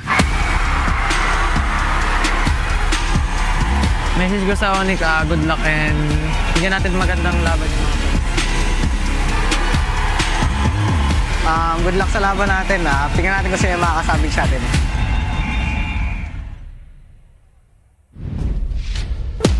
Namaste, wa Shub Sandhya to all of our Hindu-speaking fans. You're watching MPL Philippines Season 16, Day 1, rescheduled for Week 6. At your service, my name is Leo here with Naisu and Midnight. We are the We Bear Bros, bringing you the final match of tonight's broadcast. It is Epic Rivalry. I just realized this. We're the rescheduled We Bear Bros. Technically, hey. He doesn't know how to take it. No. WBBR. WB. We Bear Bros rescheduled. Yeah. I know He how likes much you it. like He's the on board. abbreviation. Okay, okay. He was just I'm on board, comprehending. yeah. He was digesting it. Yes, sir. All right. Took me a while though. Ladies and gentlemen, you can get more data, more GG, experience the winning power of Smart's Unli 5G, and enjoy it with the Smart Digital Prepaid eSIM. Smart, the simply reliable telco partner of the MPL. Victories you can count on. We'd also like to thank Knorr Marinade Sauté, or just use it for the flavor. You can use Knorr liquid seasoning for everything. I could not recall the last meal I had without Knorr. I can't either. And at one point, I tasted a Knorr cube straight. Really? What? Was it lovely? It was pretty good. It was pretty good. I couldn't get Knorr. Joseph, you're becoming too much of a Filipino, my guy. I know. This tournament is monitored and supervised by the Games and Amusements Board. Real quick, let's talk about the first match that elapsed tonight. It was a sweep. No one saw. You asked me who would win, ONIC versus APBR. I would have told you ONIC like 9 times out of 10. Yeah, I'm on board with that. I think I even mentioned that at the beginning. I was like, yeah, ONIC's got this. And then boom. Yeah. We all surprised. My prediction was time. ONIC time. ONIC. 2-0. But I didn't expect AP-BREN 2-0ing ONIC. It was a dominant one too. They got swept like under 16 minutes both times. So that is sub-average game time in Season 16. And where does that put APBREN? Same spot, actually. Like, I mean, they are neck and neck with TNC, and that must make TNC sweat bullets right now. Yeah, honestly, if you're Twisted or TNC, you are sweating right now because all of you are in the same amount or range of matches, and you're close to each other, and they just beat ONIC. Yeah, that's a tall task. That's a strong head-to-head. Yes, sir. Not only that, but like even Omega. To a degree. Like those spots. Oh, you're right. 5-4. You're right. It's all they saw what APBREN did? Yeah. 47, 4-7 is technically bottom 4 right now. Because Falcons, it's a different problem altogether. Yep. So those teams, they're gonna have to watch out for APBREN. Let's hold in on tonight's final match. Epic rivalry. It's Aurora versus Team Liquid Philippines. 2 of the mid laners that have scored savages this season are on display. Yue and Sanji. I am not sure how else they can push each other towards greatness because they've both been so clean. Again, Sanji, who knows what Sanji's limits are at this point? I don't know. We had a good discussion earlier on what, maybe possible mid lane picks could come up. These are 2 mid laners that could do that, but they don't. They stay within the realm of their hero pool, and they're just damn good at it, and they make it work. Imagine if they pick up Cord. Then I'll change my mind. Well, looking at the mid laners here for both sides, we have, I was going to say we have Zushin and Kimi, but you can say the same thing for Yue and Sanji. These 2 players, again, have scored savages in this regular season. The first mage to do so since Season 6. Wow. It's been 10 seasons that we have had a savage drought in the mid lane. 10 seasons? 10 seasons. 10 seasons, it's them who score it here in Season 16, and both against APBREN. Oh. It's a good stat line, Both by the way. in game 1. It's a good stat line. Interesting stuff. That is how they started that series. And that is how we remember it happening. Ladies and gentlemen, we have gotten confirmation that Aurora are playoffs secured no matter what happens in Season 16 in the remainder of the 2 weeks in the regular season. Yep. They are going to the Cuneta Astrodome. Yes, sir. Let me explain for the fans who were confused. They were like, 2 days ago, MPL just said they need to win 2 matches. But the thing is, APBREN and I think Team Falcons or TNT, they have to drop each other. So no matter what, Aurora secured themselves the playoff spot. But that's not true for Liquid. Because for them, they have to, after APBREN's win versus ONIC, TLPH must win the series against RORA to secure a playoff spot. So because of APBREN's win tonight, Liquid celebration was put to a halt. That's what makes them so serious right now. Not a single smile on the face of those young stallions. All the while, the Northern Lights are all teeth. They're all cheeks right now. Especially light. I'm pretty sure that's not how that phrase works, but look at that. Hey. Yeah, they're serious. Oh, and Carl. Carl's smiling. Somebody behind the camera is making the goat laugh. Hey. Come on now.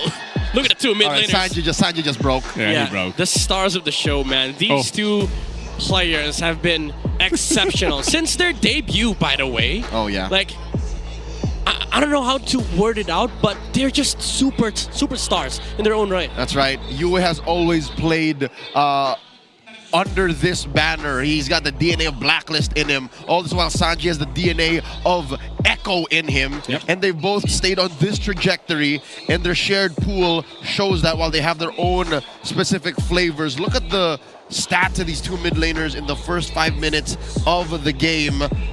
They're still neck and neck, man. First and third, KDA, KP. Second and third for Yue. That's insane. Look at the KDA though of Yue, man. Like, who's number one? Is it number one? Number KDA one is Might be Sean. Is Sean? him. No, it's him average. Sean in mid, but overall average it's Yue. Okay, that's a good way of representing Aurora, actually, because their A game is early game. Wolf has mentioned this time and time again in the Howl. That's Aurora's MO. Win early game, you absolutely guarantee your victory. Majority of their games, I think around 90% of Aurora's games, if they win early game, it's just a guaranteed victory. This is crazy too. Like, just to see Yue's stats in general, like, he's so aggressive in the early game, those first 5 minutes, that he has those massive five-minute stats, and he's able to go ahead and lead and help lead RORA in a lot of their victories. We'd like to shout out the Cavalry going out on a Monday night, by the way, celebrating their watch party. They are the K-Go Korean Food House in Los Baños, Laguna, south of Metro Manila, supporting Team Liquid in this colossal attempt to take down League #1 Aurora. Dude, that sounds like a good place to actually watch MPL games from. K-Go. Yeah, right? Like, have Korean place? food? Yeah. Oh my goodness. Ramyeon? On a Monday night? I wonder if they have Korean barbecue while they get to watch party. Oh, no. That would be the best. I'm getting hungry, Joseph. It would be a crime if they didn't. They are a Korean barbecue place. It would be a crime to not have K barbecue. And kimchi. And kimchi and everything else. Folks, we want to hear from you. Here's the community poll for this matchup. Who is the best Kimmy in MPL Philippines Season 16? All right. Sanji. Tough question. Yue, he who hath scored a savage. Sean, who just last night scored a whopping 18-0-1, 18-0-2. Yep. A league record, too. Ridiculous. And others. Who else might be in the running? Ooh, best Kimmy though. So the best Kimmy here. Gimme. Dude, that's difficult. Like, yeah, what Sean did was impressive, but also we got to factor in the whole first Savages for 10 seasons, man. Yeah. This is MPL Philippines Season 16, by the way. Just so a season. For the people that will answer for you, like going back to Season 2, he's not part of this conversation. Sean made a good case, though. We get it, you're OG, but not in this season. Yeah. Season 16, all right? I'm going to say it now. I think it's Yue. I was going to say Yue. Savage? Is it a Savage? Yeah, the Savage and his consistency through the season. And his stats, like his stats, too. I'm conflicted. With him and Sean, yeah? Yeah, I'm conflicted. Last night, that's recency bias. That's what it's called, Robert. Yeah, maybe that's why. But I personally think it's Sean. Personally. Okay, he's putting his foot down. He's putting his foot down. So, Yue, Sean. Yeah. Sean, Yue. Sean, I don't know why Yue. you're saying. Yeah, I just put it the other way around. Folks, let us know. Go into the chat. Let us know who you think is the best Kimmy in MPL Philippines Season 16. Sanji, Yue, Sean, or others. Type it out. You can tag your friends. Tell them, hey, this season I think you've been a really good Kimmy, so I'm going to say you. And then they can have their own pool. Yeah. Who are we to say that your friend is not the best Kimmy in the duration of Season 16? They've been playing during MPL Philippines Season 16. Yeah, we don't know. We just don't know. That counts. Yeah. Do we like Kimmy though? Are we still happy with her in the meta? I do, if it's on the hands of all of those mages. I hate playing against it. Me too. I hate it. It's just so annoying, man. Yeah, That's why it's so good. Just imagine you play against Kimmy and you saw the name Yue. I'm not gonna play. You're just gonna. All right. You would just stay. Is his personal account named Yue? Maybe Yue. That's a good question.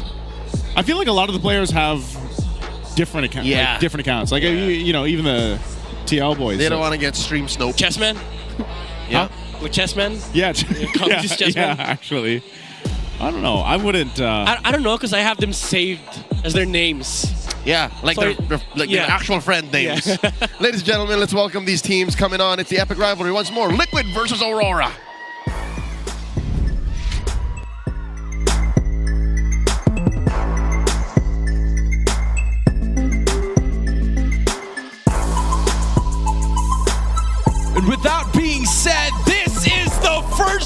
team that secured the playoffs. It's Dom and Kite, Light, Yue, Demon, Kite, and Edward. Lights up, it's Aurora!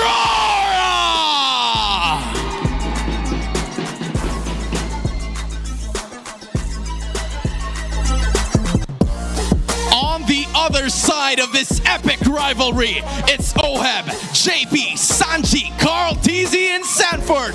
Charge forward, Team Liquid Philippines!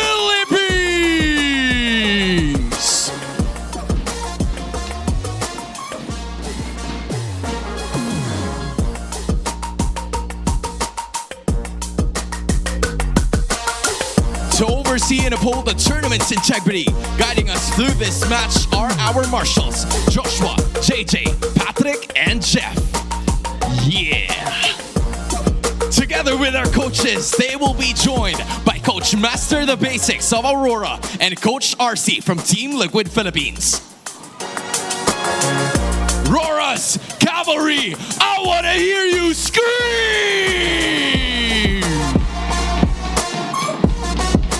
We got a jam-packed crowd here on a Monday night. The Roras came out to play to support Edward, Demon Kai, Yue, Light, and Dominkite. Yeah, we got the drums of battle here on both sides. And for Rora, again, it's going to be to see if Yue can continue on that dominance against his other counterpart, Sanji, ahead of him. Both having Savages. We'll see what they're able to replicate here. But also, we always got to focus on even the improvements, the impressiveness that Dominkite specifically has been able to go ahead and pop off in that gold lane. And even Light, of course, Edward and Demonkite still pulling everything that they're able to go ahead and do. And what made him into this force to be reckoned with throughout our season so far. And a lot of teams haven't figured out what that weak point is just yet from Aurora. Yeah, what's contesting them tonight is the Stampede coming from Liquid with Sanford, Carl, TZ, Sanji, JP, and OM on the fray, especially led by the chef himself. They need to cook up a lot of plays because the story of Season 16, especially in this regular season, is that Aurora's been the final boss. And Team Liquid Philippines, their way throughout the regular season has been rediscovering, identifying how they won MSC, and right now they're in a very good momentum, but still what stands in their way is this amazing squad from Aurora. Joseph, I hate that you did not mention how much of a role Demonkite plays. Midnight, this doesn't show in stats nor in highlights as much, but throughout the 6 weeks of competition, Demonkite has been #1 in turtle kills and Lord kills. Yep. That is the 69 to 57. I mentioned this in the Filipino broadcast. They're the new Team Falcons. They play even better macro. They play a better funnel strategy. That's Aurora's MO. Too soon. He's sitting in that guy's seat. That's his seat. That's his seat. Hey. That's the Falcon guy's seat. Hey, and I didn't mention Demonkite because I glaze Demonkite all the time. For seasons, man, since RSG. Today you take a break. Today I take a break. Hey, it's Monday. Stay off. No, we're here. It's rescheduled. No, for the glazing. Oh, yeah, that's right. Ladies and gentlemen, the stats will not tell you the full picture, but what will help us add color to this epic rivalry is, of course, what goes on behind the scenes. Let's listen to the Smart 5G ping test and see what the mics are like for Aurora and Team Liquid Philippines. Ikaw nga daw. Wala akong masabi dyan. Anong paborito mong ulam? Adobong Hans. Bakit ako? Sino mas pogi kay Carl TC? JP. Dad, totoo ba mas pogi ka kay Sinungaling yan. Sanji, Sanji o Sanford sa papogihan? Sanji ako. Sanji ako. Uwe, pagpatuloy mo na yung pag-gym mo. Malaki na yung katawan mo. Magaling ka pa mag-ML. So, magtira ka naman. 8 wins streak. Pwede na putulin yan. Message ko kay Sanji. Good luck sa atin. Bigyan natin magandang laban ang mga manonood. Let the match begin, no? Let the match begin. Pangako sa lahat. Hindi na kailangan ng background music. May natural na, Brad. Okay yun Switch mo na kay Nikki. Switch kay Nikki. Heaven the night, find a way how to say goodbye. Nakita ko yung mga tao. Kailangan mo ba? Stitch on my wounds, confess all the sins. Gotta love that falsetto. Did not know Yue was not just an amazing dancer. Look up his Gento dance cover, but he's also a great singer. He is. I think that's like his ritual, man. Like he does this almost every single time that we get to see him on the mic check, and maybe it's what's helped him play so well. That's what makes him a great player, honestly. I got to start doing that, man. Yeah, ritual. I got to do a ritual. Do it. Gento dance. Not that one. That's a little too much to ask, even from Joseph. Let's listen to the Infinix Keys to Victory brought to us by Wolf via The Howl. Let's listen to this. Welcome to The Howl. Ako nga pala si Wolf, bringing you the Infinix Keys to Victory. It's our star match for today. TLPH going up against our top 1 team, Aurora. And para sa laban na to, syempre kailangan natin simulan yan doon sa draft dahil feeling ko ito ay magiging magandang draft battle din katulad nung napanood natin last Saturday. Para sa Aurora, magaling sila talaga kumuha ng safe na blind pick. So, by blind picks, ito yung mga tipong kumuha sila ng isang overpowered na hero na maraming counters pero uunahin nila yun dahil alam nila na naban naman nila yung mga malalaking problema tapos tsaka na lang nila use it doon sa draft. Para naman sa TLPH, counter picking yung kanilang style at magiging maganda to o siguro naman medyo magiging bad din. Depende na rin sa pagkakagamit sa series na to. Kimi nga lang ay magiging centerpiece para sa dalawang teams natin at merong chance na makita natin ang Matilda. Well, that's just my prediction dahil alam natin na marami na bago sa patch. Baka makita tayo ng ganitong klaseng hero. Now for both teams, TLPH, kailangan nilang i-survive yung early game ng Aurora.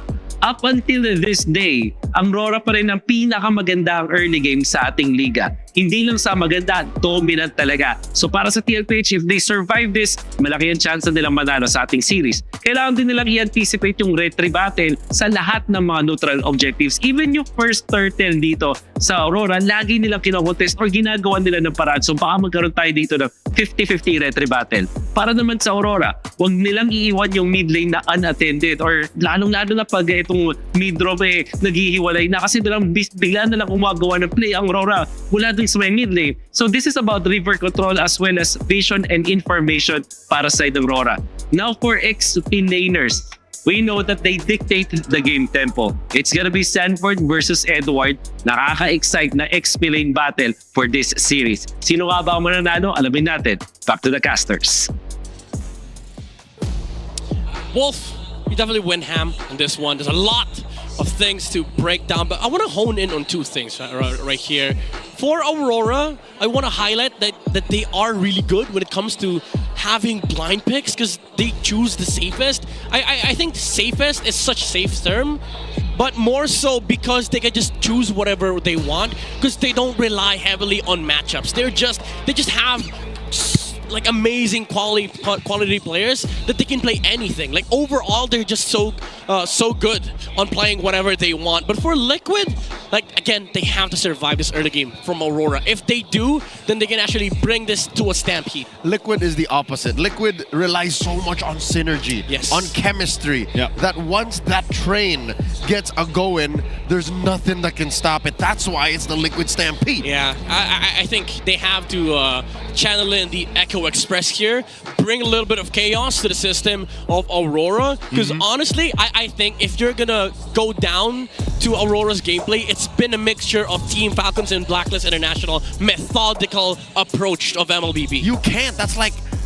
going 1-on-1 against Mike Tyson, going up against Conor McGregor, going up against Pacquiao. You just don't. You just don't. Yeah. Oh, by the way, we're getting the most, I don't know what we call this. The least intrusive. The least intrusive. Map enhancement. 100% though for Aurora. Yeah, 2 games at that. All right, to be fair, a lot of these enhancements will be 100% for Aurora. That's true. Yeah, they've been winning so much, honestly. Now we go down to the draft. Oh, Farsa and Zushin get taken out. Full respect. Wow. From Aurora. Question is, will they respect the Kimi? I think they want it. Do they want to take it? I don't know if it's first pickable. You know what I mean? Blue 1 Kimi. When was the last time you saw that? Would this still be a YSS then if it's not banned out for Maybe. for Demon Kite? Maybe. Or a Baksha? Phobius, Baksha. Could be. Because Aurora, they have a lot of like powerful first picks here. And then maybe TLPH is considering that they're able to get the Kimi on Red 1 and 2. So I think you open it up here for TLPH. There goes a Basho ban.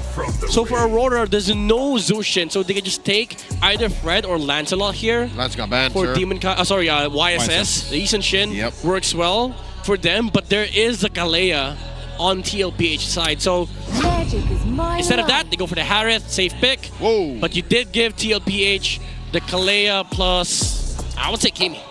That's 100, almost 100%. Again, I think the current record is 10 picks, 8 wins for Doming Kite's Harith. So that's how important and impactful this first pick Harith is. Yeah. You're looking at least a Kalea, right? Kalea X. Yeah, Kalea plus 1. I don't think you give Kalea here, honestly. Especially for JP, he played such a good Kalea game last night. I think it's just a big opportunity to pass on to. From.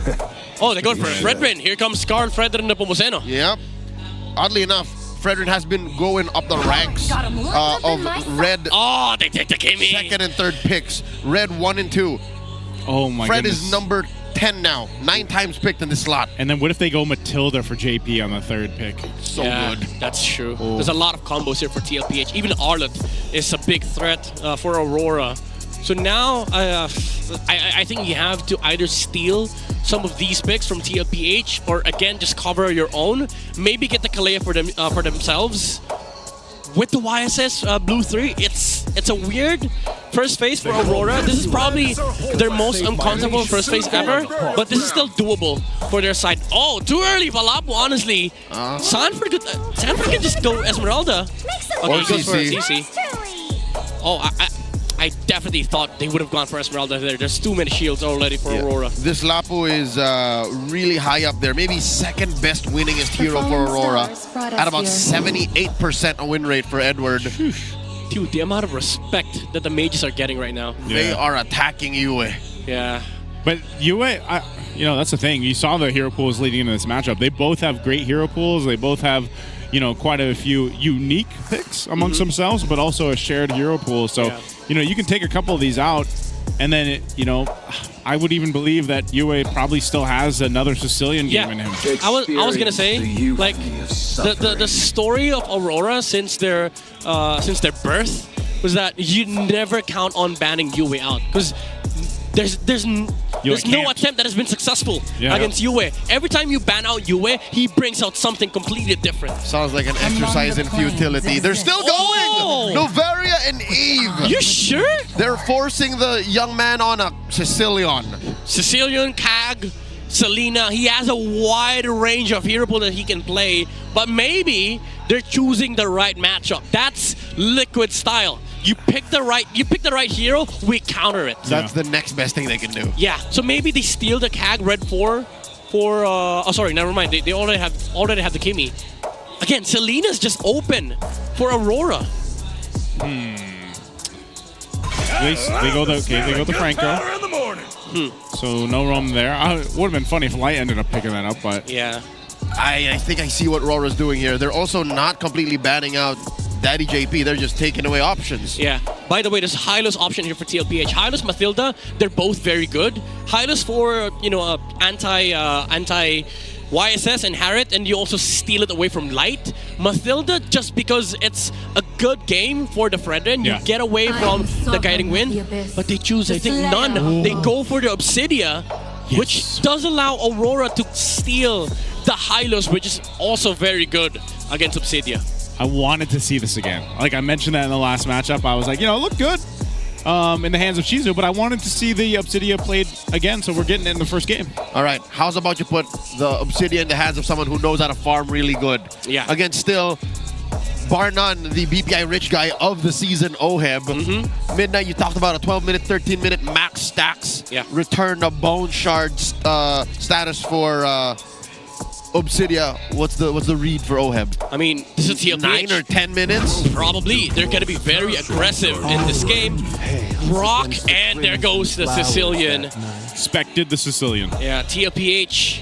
They're still yet to pick a JP hero. Could be a Gatot, Hylos, Mathilda. There's a lot of different options for Rome. Mathilda would be highly... I think he goes Matilda. Yeah, man. it's just a good hero to pick here. Very high value with the mobility that you give the Fredrin. You can also save the Obsidia, and also the combo of just hunting with the guiding wind as well as the the hunt of bones, you can actually snipe the YSS or the Harris with the Obsidian, honestly. Oh, he doesn't. But There go for goes Hylos. Oh, this time around, it's going to be on the hands of TLPH. Okay, so they're going for the more honest approach. They don't want shortcuts. They want the sure path to victory, and they'll do it with a high loss. Yeah. Really good draft coming out from both sides. Honestly, I think TLPH, they do have the capability of breaking Aurora's early game, and they have a good late game as well with the the Obsidia because of the matchups against the YSS and Harith. But mid game though, it's gonna hit different because this is still a YSS Harith draft that has a Lapu-Lapu in it. They have a bypass against the Hylos, and it's a surefire way to go through the Obsidia. You know what? I'm all in for the mid to the late game. Aurora has something that Liquid checked them on. The wind of nature. No one can build it. Yes. Aurora does not have room in their economy to save themselves from the Obsidia. Yeah. This is literally Aurora versus Obsidia, honestly. Aurora versus Obsidia. Yeah. More accurately, Aurora versus Liquid. But yes. I get it. Yeah. Ladies and gentlemen, welcome to game number 1. Welcome The to first Mobile Legends. Game, the first map in the epic rivalry in tonight's final broadcasted match. Aurora versus Liquid. And in 2 matches straight, we see Obsidia come out. She might actually be real. Joseph, if she wins this, is she real? She's real, man. She's from the void. She's gonna be real. Oh, it's the Abyss. Oh yeah, that's right. The Abyss. Because it gazes back at you. That's true. Yeah. And wait, I'm just curious too.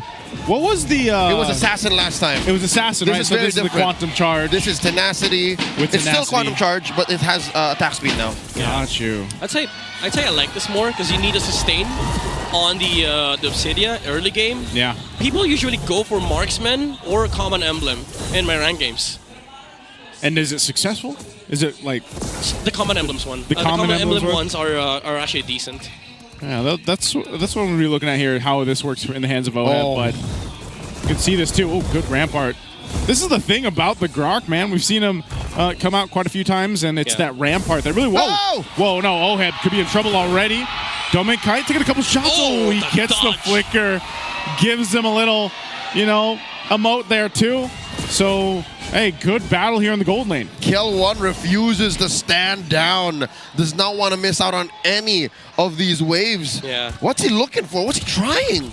I think he wanted to force out the Harry out of the lane, but did not expect that the damage from the synchro. I think he got hit by one synchrovision in the center. One too much. Yeah, one too much. But that's the beauty of having a common emblem. You can actually fight it out.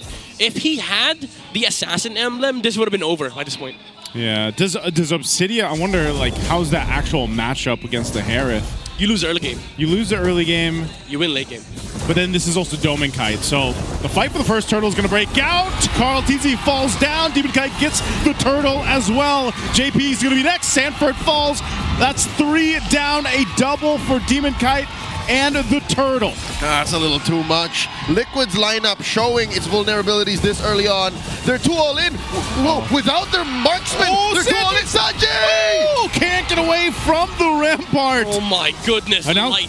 Carl TZ jumping to the fight, waiting for JP and the rest to get here. He appraises Wrath already. They want to get him out of the jungle. Light will flicker out and survive. Edward, he sees Carl. He'll actually flicker out, but he's going to go down. Took a little bit too aggressive in that mid-turn, but at least TLPH gets one. Better up on Jingjing than Yue. Yeah, dude, this Grok from Light, first time we saw it, there were a lot of questions, but now he's definitely swinging hard with those mighty swings, controlling the Fredrin in the middle of the team fight, and also the Rampart closing off the exit for Sanji. He's making a lot of moves for Aurora to once again gain control of the early game. So now we're seeing problems, right? Imagine if this was a Matilda, they would have had better mobility, better re-engage, but we're still looking for that payoff. What can the high loss bring that the Matilda could not? I mean, I guess in team fights, it would be more value, but right now they're suffering the consequences of just having this horse. They don't have the mobility, the extra regen. He does have the revitalize, however, but it does not matter against this kind of composition where they punish you if you're not able to move away from these fights, especially the Sicilian and the Grok. Yeah. That one fumble cost him almost 2,000 gold. Yeah, it's just a one mighty swing play from the Grok that allowed Aurora to have this kind of lead. And now Demon Kite's farming his way up towards his first item, which is going to allow them to, again, have access to that mid-game momentum that they're going to look for. There's better value overall for Aurora. They make a beeline for this turtle. Spawning in the lower quarter. Oh, this is all Aurora. It's got Look at the lights on it. Traction pulse already used. There's the glorious pathway. They're going to try to get in position. Put a big tech charge, able to knock up two. JP falls first. Carl's in trouble. Dear God. He's getting zoned out, taken out. Edward picks up a kill, and that's another turtle in the hands of Aurora. A great and perfect team fight for them. This is what I meant with like playing close to perfect MLBB. Aurora, they do not make mistakes. They punish even the glorious pathway from JP. That was a normal and technical play from TLPH. It's textbook. But for Aurora, we're stronger than you right now. Why not fight? Why not turn the fight? And you saw Demon Kite turn the turtle. He was like, all right, screw this turtle. Let's just fight. Liquid cannot respond to the clean and fundamentally sound MLBB. Look, he dropped the turtle. Light used his enhanced basic attack to single-handedly push back a Fredrin, which we used to think for the better part of 2 to 3 years was unbeatable in objective fights. Yep. Yeah, and they're going to go for UA. They get the flicker down, but again, it was just a great team fight when you break that turtle fight down, and they're going to go ahead and continue on to this lead that they have. Yeah, again, this is just playing to the limits of the heroes, limits of composition even. And Light is just toying around the Fredrin of Mr. Carl Nepomuceno. Oh. This is the GOAT, by the way. Oh, JP could be in trouble here. He's going to get Mountain Shocker knocked in with a tech charge and a swing as well. JP is feeling it in this game one. That's 3 deaths now. And by it, you're talking about pressure. He's pressured. Aurora's lineup just has more on-demand crowd control. And because of that, as shown by the Infinix hand cam, Demon Kite doesn't have to insert too much pressure. Like, his farming is free. Yeah, this is just efficient movements coming out from Aurora. Pressure while getting farm, while also taking down these objectives, allowing their composition to just move around. Oh my God! Whoa! Deleted, 2 down, and they're going to go for a third. JP again feeling the pressure here. Sanji under the turret. Sanford hopping over the wall. He's going to be fine, but man, they lose a whole lot again as RORA finds more. If I wasn't wrong, you saw it in the Infinix hand cam. The 3 members of Liquid were not visible. Yet still, Demon Kite walked up to that small camp and forced a fight on Carl and pushed the advantage. Yeah, again, the Rampart as well, sealing the exit from TLPH. This Grok is providing so much problems for TLPH. They can't move around the map. And this is the mid-game tempo we were talking about earlier. Once they've gotten the early game down, it's just a matter of, all right, we pick the fights. It doesn't matter where it is. If TLPH wants to brawl, we're going to force a 5v5 team fight. Gentlemen, that's an MVP KDA line for a roamer if I've ever seen one. 306. Yeah. Phenomenal, man. At 7 minutes. Look at him. Like, look, he's got 4,500 gold to JP's 2,500.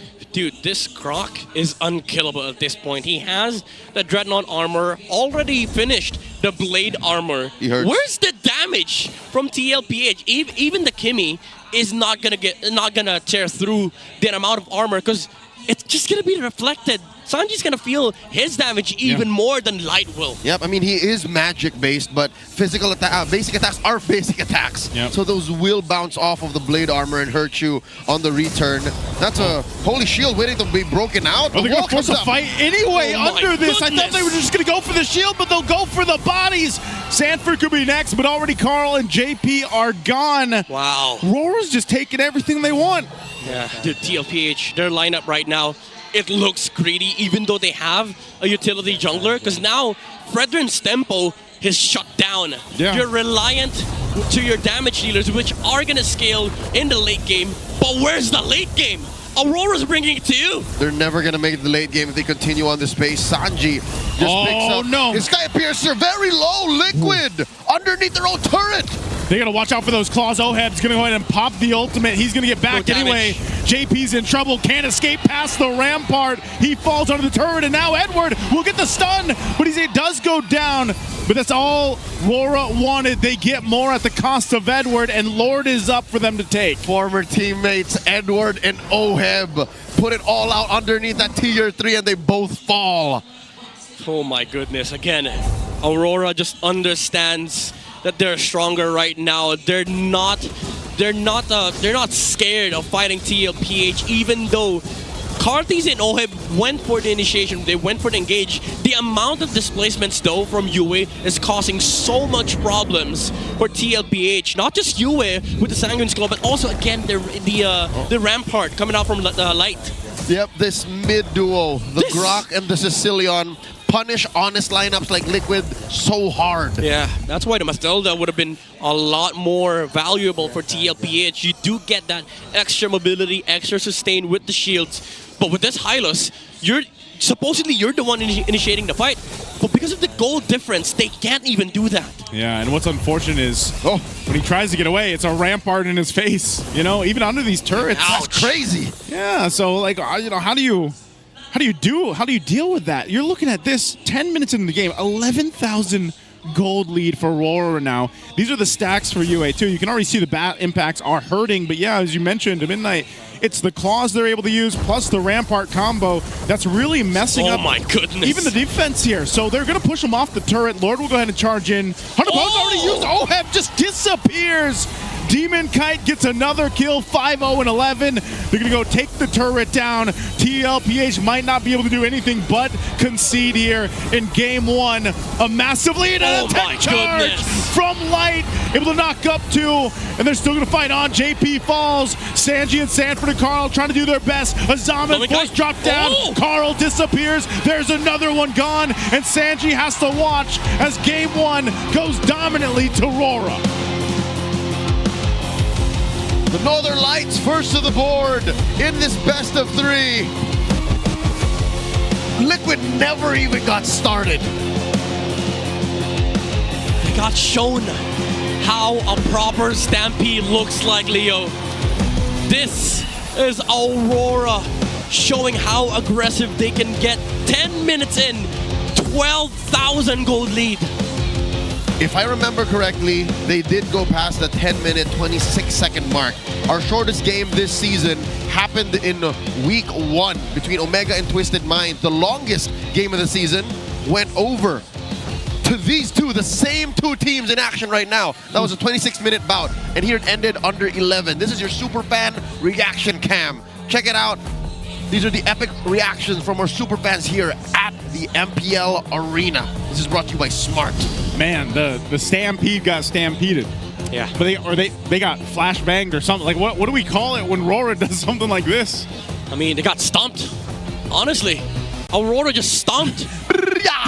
And it was this guy. That's your MVP right there. Light on the Grok. Perfect game from Light, I might say. This, as crazy as it sounds, we mentioned it earlier, it was Aurora versus Obsidia. He turned it around. It was Liquid versus Light. You are versus me. That is true. Again, if you'll see in the highlights, when you give a player with such high game IQ, I'm looking at players like Light, I'm looking at players like Chaknu, nothing is impossible with a Grok. Yeah, dude, first turtle, I mean, we're going to see it in the highlight, but let me just preface what happened. It was just a decision to fight the Fredrin. The Mighty Swing timing allowed Demon Kite to steal that turtle, and then he got level 4 off of that.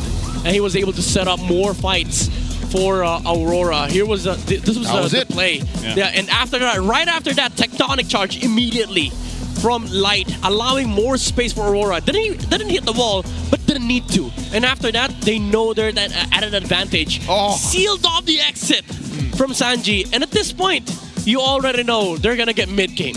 Oh, that 3-man knockup too. He had so many 3-man knockups throughout this game too. Jesus. Under the Glorious Pathway as well. Like most teams, they would just say, all right, Glorious Pathway has been used. Let's just reset, back off, play the scaling game with the YSS. But that was such a good punish from Light. These shot calls, I mean, I would love to hear those calls. There's probably a lot of like secret stuff that they're talking about during those moments. But man, they're on point. Like Aurora, they don't miss.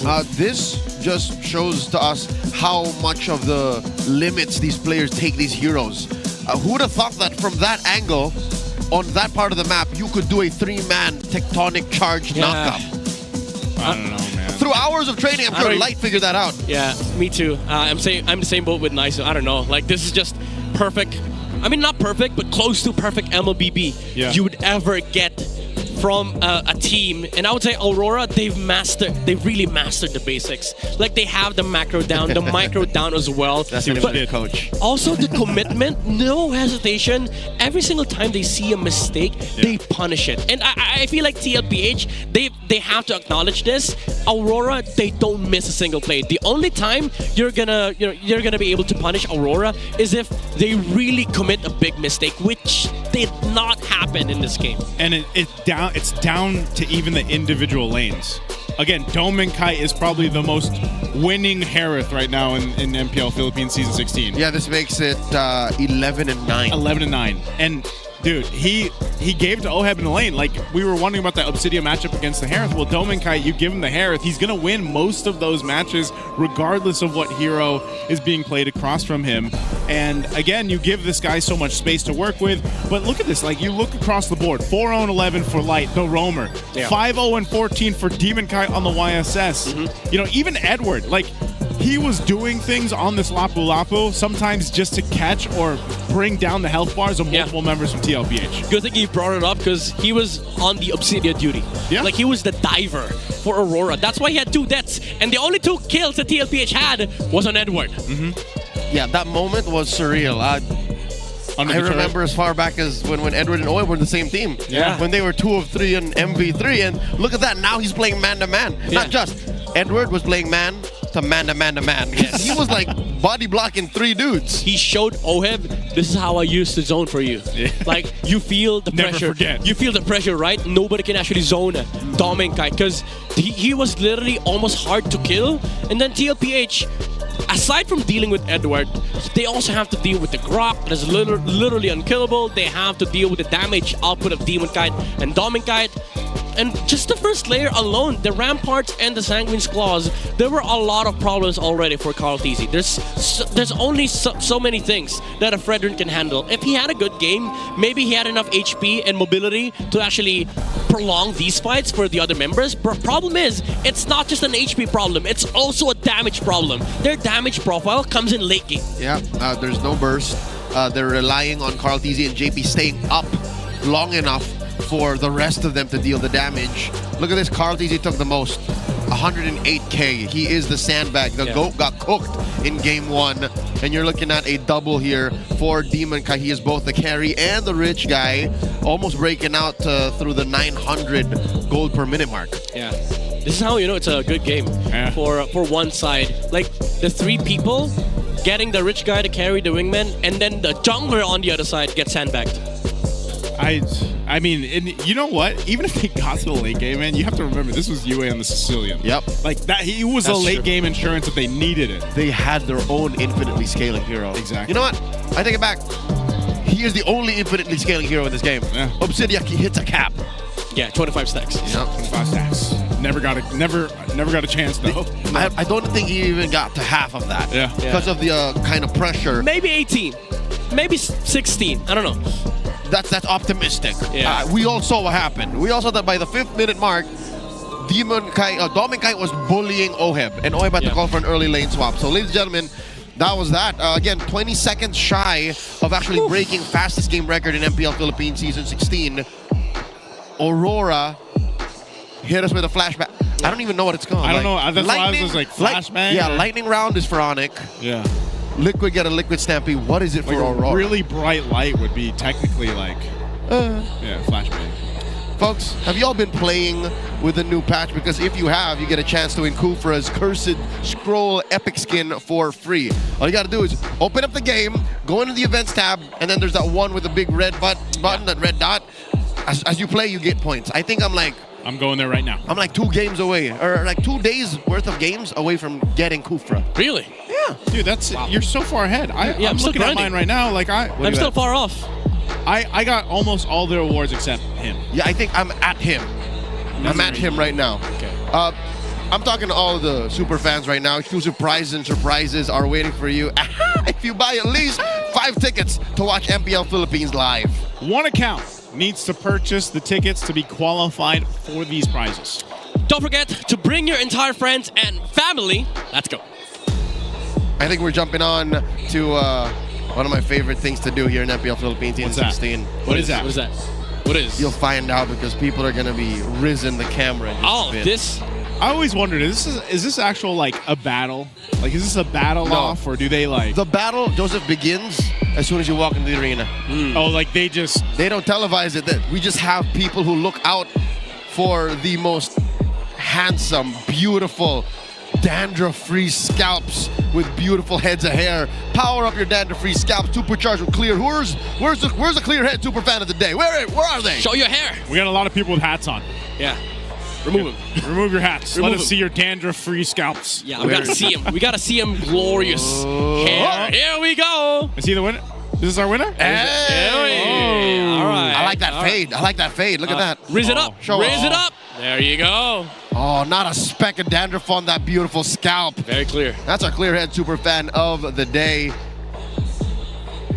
Definitely supercharged, man. Oh, he's a superstar. He knows. He knows. Yes. I don't know if I know what to do there. Like if I was on the. If you're there? If I was a super fan of the day. No. If only you were a model, right? All right. If only. What if, Joseph? Real quick. Pow. I just hold it and then that's it. You got to touch your hair. You got to show it. You gotta show it, bro. That's it. Right. That's what I mean. I don't. Okay. He needs direction. I need direction. I can't just do it You gotta myself. workshop this, Joseph. Yeah. You can't put me on the spot like that. We'll work on it. We got 2 more weeks. Yeah. Congratulations again to our Clearhead Superfan of the day. We're prepping for Game 2. Again, one more chance for Liquid to take us all the way. If not, then RORA have run out the Echo Express's steam. That is going to be a very interesting ending to Week 6. I feel like, again, getting swept, or I should say, ONIC getting swept by APBR, and then if this is not a series I expect the sweep to be, but after Game 1, man, I mean, 12,000 gold lead at that point, dude, that's what you expect TLPH to be doing. The whole Liquid Stampede and everything. So RORA has done that. Yeah, that's the crazy part. Like, at this point, we're at the stage of the regular season that we bring the question, how do you actually beat a team like Aurora? Because Week 1, yeah, sure, they lost against Falcons. But that was the last time. Yep. Even ONIC fell this week to this team, and now TLPH, even after saying they're gonna see the redefined Liquid, the stronger version of Liquid, RORA says no. They're like, this is how you play MLBB. Let's talk about these junglers' stats on Yi Sun Shin. Both are prolific YSS users. Better win rate on Carl TZ, more kills on him, and you'll see that he just has higher stats overall. But what we saw in Game 1, Demon Kite's Yi Sun Shin, that was a thing of beauty. Yeah, I would say if you're gonna describe a Yi Sun Shin, if you're gonna describe Yi Sun Shin, he's more of a mid-game death ball hero. And honestly, TLPH, they usually get away with their wins on YSS because of Carl's insane micro capacity on the hero. Most of the games that they win are like post 16 minutes on the YSS. Yeah. But Aurora's YSS is literally what the hero is meant to be. It's meant to snowball. And because of the fact that they win so many early games, they're allowed to do that, which for me does put Aurora Demon Kite's YSS at the top. This is the scariest YSS in the league. Yeah, the downside of utility junglers right now too that are picked up like the Fredra and the Bakshas is if you do tend to fall behind the fighters or like the assassin, especially the assassin jungler picks, especially a YSS, it's almost like it's got to be a team effort to get you caught back up in a way. Yeah. And that seems to be one of the cases. And if you have this lead over a Fredrin, you know that a Fredrin really, you can take a lot of damage, but then again, you have to rely on the team. Now, the problem was the last game, even JP was having a bad time, man. So it's like JP, as a roamer, could only do so much too. Yeah, he's getting walled up, man. He's getting walled out. Yeah, he's getting back into the stables. Hey, come back. Which circles us back to how you can't beat Aurora one-on-one. Yeah. To even get good synergy, you have to win that matchup. Ladies and gentlemen, we're picking our random map enhancement for game number 2, and last match was rivers expanding. Now we get dangerous grass. Yeah. This is a map that we've seen Aurora be vulnerable with. And I think this is where TLPH, if they really want to highlight the Echo Express, they can draft around. Like, there's a lot of grass in this game. There's a lot of bush. Ambushing is a thing here. But now their first pick, are they able to get the Lancelot? No, not even. Master the Basics says no. Okay. But, okay, Zushin, this is a classic for TLPH. The blue first pick special, they go with the Zushin. But Aurora, they could just answer it up with Kalea, honestly. Kalea, Yi Shin? Yeah, if they go Kalea here, they don't even have to pick Yi Shin, honestly. They could just go for other heroes like Harith on Domikite again. Yeah, Harith's banned, never mind. Brock is also still in high demand. Ooh, so for TLPH, question is, do they get Fredrin again? I don't like Fredrin in this map, honestly. So Aurora, Ranger, Kalea. Oh, they take the Fredrin Arlet combo away. Interesting. Yeah, I don't know if you can... No, I have seen versions of the Liquid Stampede lineup without the Arlet. Yeah, they can cobble together something. Yeah. Fred Lapu? Fred. Yeah, that's one way to do it, Fred Lapu. Or they get YSS Kalea here. Since Aurora gave them the Kalea, take the gratitude. Oh, there's Red Phobius. Okay, so this is pure early game for TLPH. This is commitment to shutting down Aurora's early game. Now, for Aurora, they don't have any utility junglers anymore. They've only played Fred and Akai. So I think you go back to the YSS here unless they want to balance it out and play the Hayabusa for Demon Kite. Or maybe even Joy. No, that's a bad idea. Joy is going to struggle. Yeah, it's a bad idea. Only King Kong would do that. Yeah. Hayabusa, I think, might even have a little bit of a difficult time against this, but probably the better option. Yeah. Oh! How about the Akai? This is 98% a jungle pick here. The Akai in the hands of Demon Kite. Correct me if I'm wrong, but this is the first time playing the Akai, right? For Demon Kite? Yeah. Let me take a quick peek at the stats. This used to be a special, by the way, from Demon Kite when he used to play a lot of like utility junglers. He played a lot of Bakshas and Akais. Bakshas, Akais.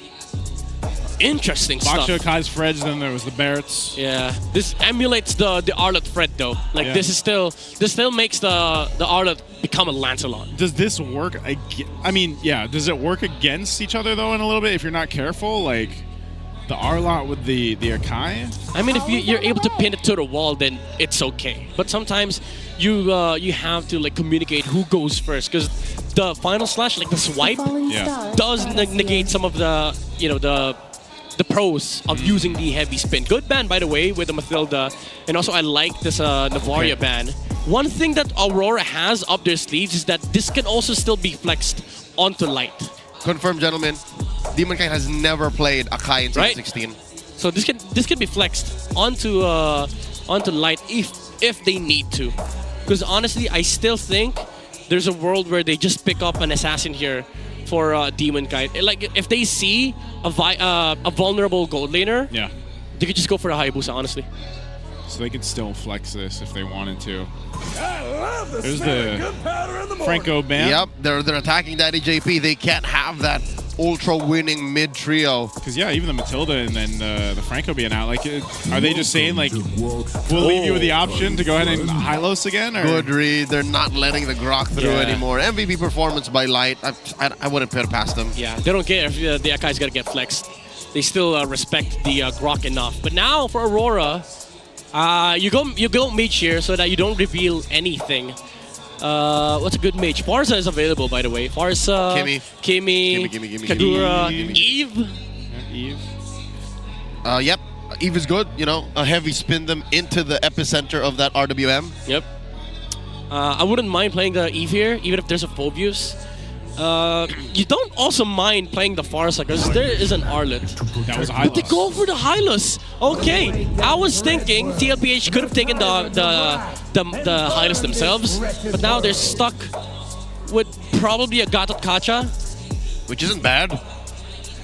What else is there though for Rome? This is weird for TLPH. They're committing to a. This is sort of a Team Falcons draft. They're committing to funneling the Moskov towards the mid to late game. It's all Moskov. Yeah, he doesn't pick a Cho, does he? Nah. Do they Khalid? They need a little speed. I wouldn't want like a traditional slow roamer on this. Yeah, they still go Gatot. Yeah, Just the that's the only good option, honestly. Because with a Khalid, again, we learned from AP Brent tonight, it doesn't always just have to be on the Moskov. Like, if you have a Khalid with a BOH, that's some damage. That's some damage. And good setup potential, There's too. a lot of good heroes here for UA, by the way. Valentina is even a good option. Yeah. Val, Farsa, Eve. Among the planes. That's Eve. That's Eve. Oh my goodness. This is a lot of control, man. Like, if you look at RORA's lineup from game 1 to now game 2, like game 1 they went super fast. This one is all about controlling. Yeah. And then of course you have the Granger to go ahead and scale up. If TLPH finds a way to shut this down, maximum applause for them. Because honestly, I don't see a way they can actually survive mid-game. They have a Moskov. And even let's say they win first turtle, their main problem is the Sky Piercer's timing for the Granger. And there's an Akai, an Arlet to protect the Dominkite here.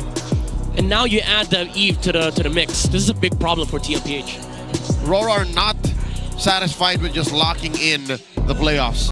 They want to go for first or second seed. They want that extra life. They want that play-ins bye going into the playoffs. Ladies and gentlemen, welcome to the Land of Dawn. It's match point for the Northern Lights. Team Liquid Philippines are defending NBC Welcome champions. to Mobile Could not Legends. find any solid footing against the league #1, and they're holding on at match point. This is going to be an interesting one to see how it starts out again. But yeah, that's my main concern, that you're just going to be fighting into that death box of RORA. That's exactly what they want to set up around objectives. If they don't go for pickoffs or anything like that, they don't really need to. They can fight around objectives. Yeah, it's going to be tough here for TLPH. Their win in the first turtle is an absolute must. By the way, Light is just... He's just there. Yeah. He's still there. He's messing up with the Gatot Kacha. He knows he wins that trade. He's trying to get the Revitalize out or something maybe, but ultimately they're fine. Yeah, so this is the Team Kite's first time. This season anyway. TLPH have to do a lot with Phobius and Zushin, honestly, for their side. How to make the first turtle work in their favor. Problem is, how do you do that against Akai? Like, he's one of the most reliable turtle takers in the game. Oh, wait. They did it. Aurora did it. What they do? This is Lancelot at home. Akai plus Arlet. Yep. That's only dash. Well, up to a certain point, but you know. Yeah, imagine pinning both the Phobius and Fredrin to a wall. Dash. At Edwards is going to happen for Only vengeance. Especially dangerous grass, by the way. So the objectives get even more deadly. That's right. Or dangerous, if you will, around this composition that RORA has. I believe the term is dangerouser. Yes, it's very dangerous. No, I consider deadly. Deadly. Deadly grass, dangerous grass. Yeah. DD grass. Major presence from both sides here, down bottom. 3 apiece, with the mid lane still looking to clear faster so they can rotate towards the turtle. No, the mid lane, bro. Oh, wait, what are they going to do here? I don't think they can do anything yet. Even Edward has a Final Flash. He's not going to use it here as that turtle's up. They're already setting it up, though. Rora's in position at TLPH. Round the corner, Carl Teasy will jump in. There's the RWM. No. It's going to get the heavy spin out. Carl Teasy will actually get the turtle, but they might lose some bodies here.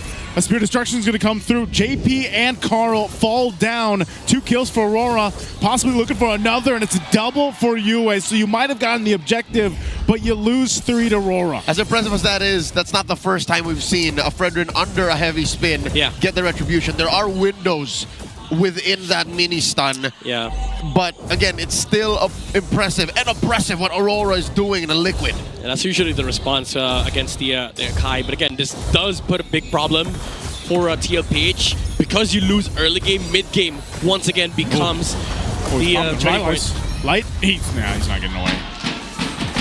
It's a good pickup though for TLPH.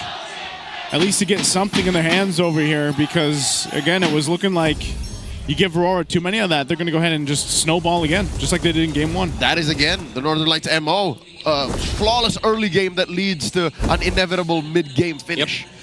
And now their next agenda for Aurora is make sure that Dominkite gets the double lane. Every lane right now is guaranteed protection from Aurora. You see the rotations coming out from Light. He's just serving to protect the river for Dominkite to cross. That's so finesse though, when you get to see Arlot played. And with this, I think Oheb might have to count on some of this help. Oh, the Unbreakable. It's going to be charged up. A spear into the wall too, but a flicker from Dominkite, and he's still alive. Dominkite survives what he should have died, or he should have died, and even Light comes up a little bit just to hold the lane. Cold-blooded escape. Dominkite knew that he was not going to die. He had the moves. Those are the moves and grooves, man, right there. I don't know. Honestly, that's a little too conservative for Oheb. He could have committed for the flicker, got the trade, but they're going to be happy with the forced flicker from Dominkite. But again, question is, can you actually stop them from taking the second turtle? Because if they still take this for Aurora, it might just be the death ball once again. Okay. Whoa! A flicker in with the final slash. Again, under the turtle. What? Carl Teasy will get it. A Spear of Destruction comes through. Carl Teasy, Appraiser's Wrath. They're going to fight it out anyway. Dominkite already getting skill. Sanford? They're so low. Sanford's in trouble now, too. JP jumps on forward, but he takes a shot as it's a double for Dominkite. Again, the space, and it was only Light that goes down. Yeah, Yue with the position. He turned to the right side. He wasn't in the radar of TLPH, and he was able to slow down the other members of TLPH. They couldn't chase for more, and it allowed Dominkite to actually just free hit from the front lines. And that's deja vu again, right? A favorable trade for Aurora for the turtle. I wonder how long this can go for Liquid, because if you told me that this would happen one more time for the final turtle and maybe again in the Lord, I'd say that's diminishing returns for the Cavalry. Yeah, I don't agree with this kind of decision making from TLPH, because you're losing the economy battle against Aurora, and you still have to worry about the mid-game power spike of Dominkite. Now he does have the Sky Piercer, I believe. Yep. There you go. That's permanent damage. Again, turrets don't respawn. Actually, he finished the Sky Piercer first before the Hunter Strike. He knows how important the item is. He had the Sky Piercer even before the Hunter Strike. I need my stacks now. So does he got, oh, hold on. There's a jump from JP. They're going to go for Edward. Edward trying to get away. RWM drops. The final slash going to be used too. They'll fight under the turret anyway. They lock down JP with the heavy spin. Sanford's going to be next. They go in and get another kill. Looking for more. Turret is for the taking here in the mid lane. RORA again with 2 kills. Bro, they is too clean. Yeah. Final slash from Edward and 2 Dominkite's open arms. Look at that. Look at that standoff right there, man. And now look at the problem. They have a Moskov. They can't fight. But the thing is, they can't even split push, because even if they do, RORA's just going to brute force through these towers. Carl, what? Gets a flicker. There's the SOD. I don't think you're going to want to follow up into 3. Light could be a trouble. It could be a sacrifice here, but he drops the Glorious Pathway. They'll go and focus on JP. JP's gone, and they're going to fight it in the mid lane again. They're still going to push it in even on the turret. Infernal Pursuit from Sanford will go ahead and keep him at bay. Again, it's a trade for a trade. A final slash from Edward. He's going to get Dark Wave, but Sanford has to flicker, but Carl's going to be next. As Dominkite picks up another kill, he's going to go for Sanji as well. He wants another stack. Got close, but it'll be Edward that takes out Sanji. They forced a trade here for TLPH. They thought they could fight RORA. Give space for Oheb to farm. Little do they know, RORA actually is willing to fight. They're willing to get these stacks. They don't care if you're buying time, because they're getting the numbers onto Dominkite. Edward with this Arlot is just so aggressive, serving up kills for Aurora. And now the monkey paw curls. Finally, Aurora are able to punish Liquid for the prior unfavorable trades. The final turtle goes to the Northern Lights, up by 5,000 gold. You'll see that the early Sky Piercer is paying off. Dominkite got at least 3 Oh my goodness. stacks from that prior, so he is playing with fire right now. Malefic Roar on this Granger. 756. That's how fast the Malefic Roar came for Dominkite. Look at that damage from this Granger. How do you stop this if you're Liquid? Man, I don't know. It's one of those situations again where even your tankier dudes are feeling the power, the threat of the Death Sonatas. Hell, even the Rhapsodies are hurting them, man. Yeah. 2k gold advantage for Dominkite. This is, again, the mid-game momentum that we were talking about during the draft. TLPH, they got greedy with this Moskov pickup. They thought if they are able to halt Aurora's early game, they could find the farm. But every single time, Aurora just chooses to fight because they're a lot stronger. And they're winning these fights because of these final slashes from Edward into the RWM of Yue. The complete other half of the arena is quiet. The cavalry knows it's dire straits for their team. Liquid is in a better state now than in Game 1, but that is an understatement to what Aurora has done. They're up 6k, 9 minutes in. I don't think Liquid can even look at this Lord spawning in the lower corner. Oheb. Edward is chasing down Oheb. This tale of former teammates just keep on adding chapters. Yeah, he knows how much of a lead he has too. He's like, I'll hunt you down if I have to. Yeah, you don't have the damage, sir. He's not in any shape to fight Edward either. Yeah, he's not. They gotta wait for 2 Lords, honestly, for TLPH, but Aurora, they have all the time in the world. Lord's gonna be spawning in 5 seconds. They probably wouldn't care if TLPH contests, because honestly, they could just fight again. They have the final slash, they have the flickers, they all have the skills and spells to fight into TLPH. This SOD threat is non-existent at the moment. There you go. He jumped in. Carl went in just to grab the small camp. He's going to get RWM, and he falls right before this Lord. It wasn't worth it. They were already going to get away with highway robbery. The orange falls, and now the Lord as well. The push up top. Rora's taking everything. Yeah, we were just mentioning it, man. Like, again, oh, the block as well from Yue. Look at that positioning. He saw the spear. He saw the spear came from the top side. And just the mindset of Aurora, it feels like they see everything. Sanford and Oheb waiting patiently here, but they're not going to fall for it. They know that that's a dangerous bush right there. Light will go ahead and check it out. They want to get this last shield down if they can, but they maintain it. But they're going to have a whole lot to deal with once that Lord gets ready. Dude, that turn onto Carl TZ, even committing the RWM, they know they know the assignments. Yeah. Rora applying pressure, really looking to pop this holy shield down bottom. Liquid making a last about a minute longer. Again, that is the threshold of the holy shield, 12 minutes. Lord marching in mid. This is a slow but inevitable end that Aurora are looking at. They're up 9,000. This is a totally different state of firepower that compared to what Liquid can bring. Yeah, 3 waves too coming out from Aurora. Mind you, there's flickers on all heroes on the side of Aurora. An immaculate sink from the Northern Lights. Top lane applying pressure. Mid has already fallen. Liquid is feeling the heat. Even in their own base, they're not safe. Oh no! Oh no! Final slash going to be used to take out Sanford. Was trying to just go ahead and keep that turret up. They bought time for the Lord to be cleared, but RWM dropped down, forcing JP back. They might just walk onto the base here. They go in with a stun. They force out the beacon from Sanji. There's a jump from JP. They're trying to maintain these waves, but it's way too much firepower coming out from Rora, and they'll do it again in under 12 minutes. They pick up another kill, and they'll sweep TLPH. The epic rivalry comes to a conclusion. For the second time in Season 16, they meet. And Aurora keep their heads up high. 2-0, taking down Liquid. Almost perfect MLBB. This is the closest you can get. And I will repeat it again. Aurora is super scary at the moment. Look at OM. Even he is happy for Aurora. Again, these are his former teammates. He's saying, you guys are the best. Look at what you did to us. How often do you see that? Even OM in the face of the field knows what happened. Yeah, you can see it on their faces here, you know, acknowledging just how strong Aurora is. Just what a dominant series for them. 2-0 against TLPH. Cavalry keeping their heads up high even in defeat. We're going over to the stage. We have Aurora Gaming with our hosts Hans and Odin for the winners interview. Winning their 9th straight match.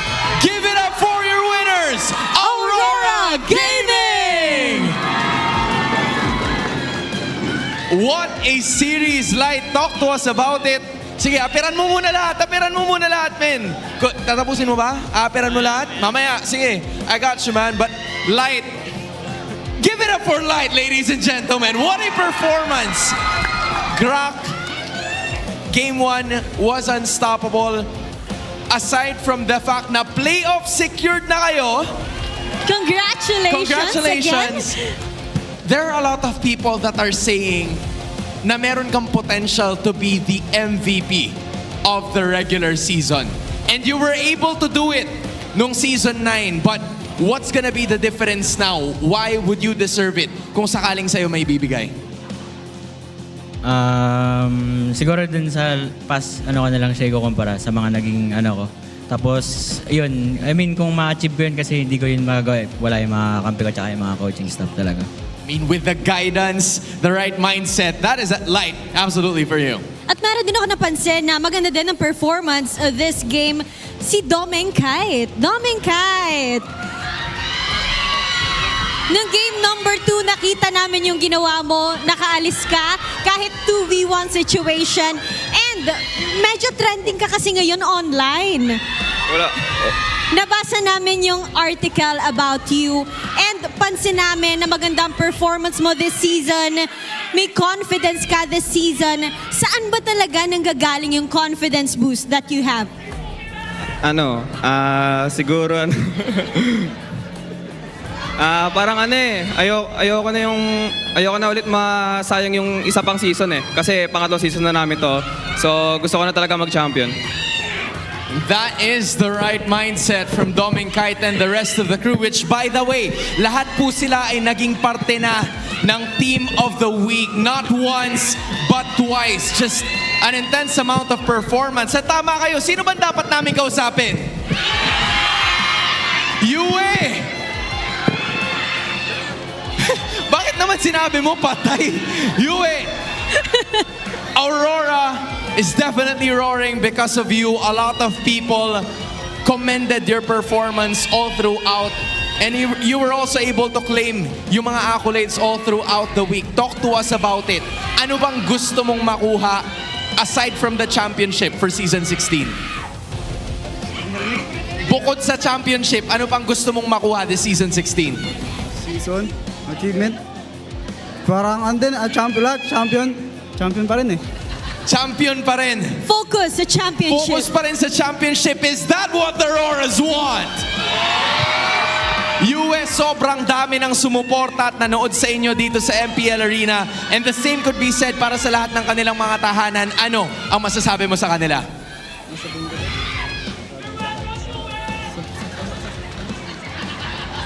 Yue, kaya mo yan. Ano ang masasabi mo sa lahat ng fans ninyo? Kahit maulan yung panahon, thank you sa mga pumunta sa venue para manood. Tsaka sa mga patuloy na sumusuporta sa amin. There you finally have it. Once again, give it up for your winners, Aurora Gaming! Just a standout performance coming in from the men in blue and white, showcasing what they are made of for win streak number 9. What an epic performance for Auroras. And nakita talaga natin na magandang pinakita nila with that sweep. And not just that, sila ang pinakaunang nakaselyo ng kanilang playoff spot. With that being said, this team is playoff secured and series secured as well. Tossing it back to our casters.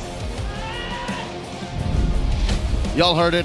I don't think translation would be an issue. It's champion or bust for Aurora in Season 16. Yeah. That's the story, you know? Yeah. Like, all these good games in a regular season, it has to translate to something. There's no way that this doesn't go into the playoffs, man. Like, they are locked in for, I feel like, possible champions here. This is Edward getting the MVP. I am about 95% sure the first or second seed. Yes. So extra life. 2 best of 5s away from locking in Yeah. M7. I'm just so happy we get to see the MVP of this game, brother. It's Edward. That's Legend Zero. Yeah, I was gonna say if they choose, I would say Light or Dominicite, fine. But this game belonged to Edward. These final slashes, man, into the RWM, into the heavy spin. It is what allowed Aurora to actually complete their setup. Because it's just such a good hero for Edward. You know TLPH is going to be aggressive at some point. They're going to have to deal and contest your objectives.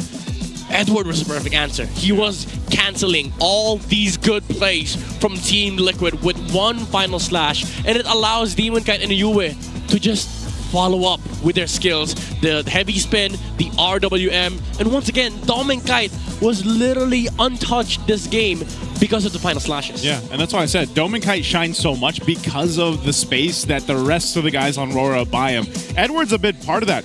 You can see sometimes when his final slash was down 2, his role became, after he would go and vengeance around, would be just to protect Yue and Dominicite. Yeah. Sometimes he was their bodyguard while he was waiting for those cooldowns to come back up even. And now it makes more sense why Dominicite seems more confident and comfortable. His team is playing for him. Yeah. If you know what's happening behind the scenes, it's been made more known to the public that this is a coming-of-age season for Dominicite. Yeah, it's a different feeling. Like, if you're a gold laner, that you can do whatever you want because your teammates, you're just surrounded by good players that are actually able to utilize their skills, their heroes to their maximum potential, and they just follow you wherever you go. I think that's the key here for Aurora. And Dominicite dictates so many good pressure points that he's being protected here by Edward, to the point where TLPH, even if they do force fights, like at some point you have to choose targets. But Dominicite is such a blurry target to begin with because you have to go through these layers, like the Akai, the Hylos, the Arla, even the Eve ult becomes such a big issue, to the point where, again, he just shines because he's able to not just exist in team fights, but also become a killing machine for Aurora. Let's move the spotlight over to the Cavalry. Team Liquid Philippines. This is a very familiar draft. We've seen them play a very similar lineup several times, not just in Season 16, but even as far back as Season 15, even in MSC. Something tells me this cannot happen again. This kind of lineup from Liquid has won its own fair share of victories. Moving forward, they gotta cook up something new. Yeah, I would say they were able to run away with this draft for so long, but they met the master. Yeah.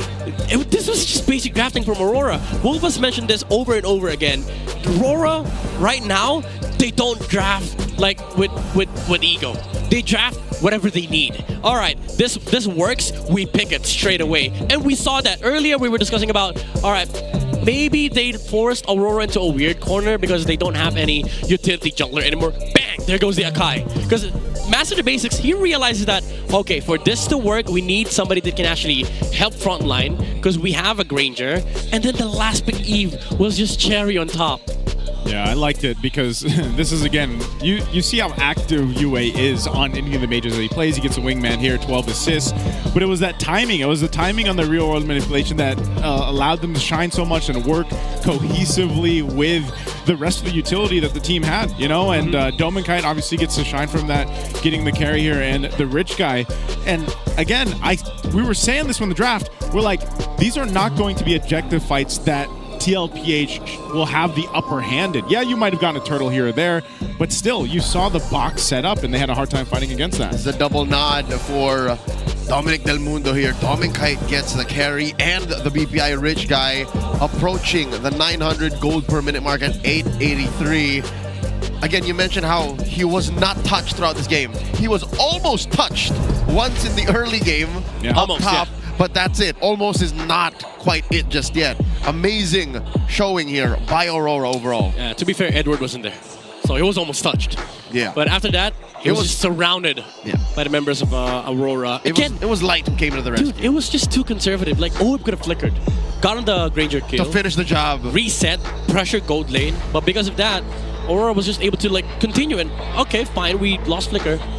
we still do this. You mentioned that there might have been some secret comms happening. We're going to pull the curtain back and check out the Infinix mic check for Aurora in their winning moments. Alam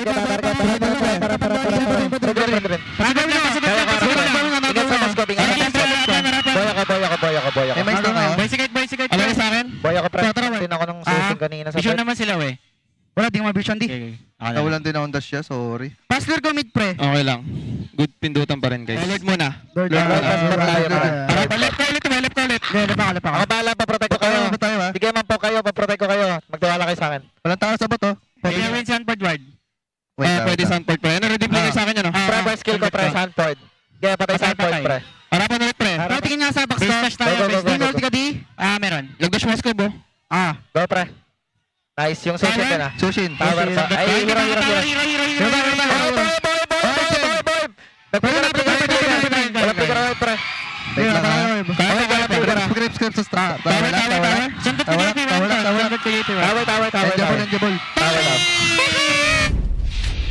RORA was not short on crowd control. I was eyes on Yue.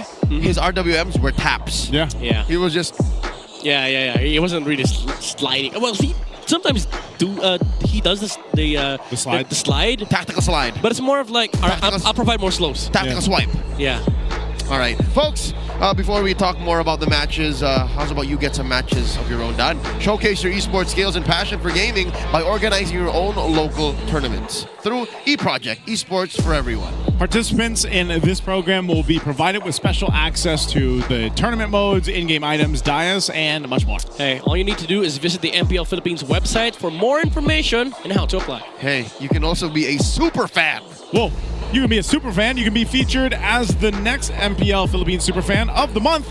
All you guys have to do is join the MPL Philippines official group, engage with the community, and here's the biggest part. Make sure you guys keep those interactions positive. Share any MPL related news and updates in a group for your chance to be named as the MPL Philippines super fan of, get this, the month. Super fan. October is just around the corner. I have a few ideas for possible topics and posts you can do. What is that? What is that? Nicknames for players without nicknames. Oh, so like give them throw some workshop monikers. Monikers. Yeah. Just throw us some cool monikers. Why not? Yeah. I will comment on these posts. I will read them myself. Here's a quick look at the Infinix standings. Aurora at number 1, still 2 points away from their closest competition in Liquid. They are playoffs secured. That aside, not much movement in week 6 after all the matches have concluded. Yeah. Realistically speaking, though, like we're still week 6, but there's a picture by week 8 that this does not move at all. Still, there is a world because how the tournament is structured. Very specific teams are matched against teams that they're likely to lose and win. So even if this does move, there's a high chance. I'm not jinxing anything, but there's a high chance that this stays the same. But we're also like, you also got to leave those surprises in there. Like tonight, APBR sweeping ONIC. That is true. Don't jinx it midnight. I'm not jinxing it. I mean, whoa, look who lost. Realistically speaking, if the minds from Infinix Fancy Club can lose, anything can happen in the regular season. This is breaking news, folks. For the first time in 6 weeks. What? To be fair, it still follows the same storyline. Nobody has perfected a regular season run. That's true. ONIC PH almost did it in 14, but yes. Mashagol. I take it back. All right, anything can happen. Again, anything could happen in season 16, especially in this regular season of our very own MPL in the Philippines. Who beat them? Anything can happen, honestly. Who beat them? We played with the Mines last week. We know what they're made of. We know their business. Strong. But who beat them? Yeah, we got to know that. We should have had a little fun fact there because for the longest time, 6 weeks now, people have seen they've been undefeated. Like a fancy update. Yeah, give us a fancy headline, man. Dude, I'm here for it. We just wrapped up season 16, week 6. I can't believe it. We got 2 weeks left, a quarter of the regular season left, gentlemen. What are your thoughts on what just happened this weekend? My thoughts are that I'm reminding myself that it's actually Monday and tomorrow is Tuesday. But I loved week 6. There were some great surprises here and a good little switch in the meta. We finally got to see Obsidia.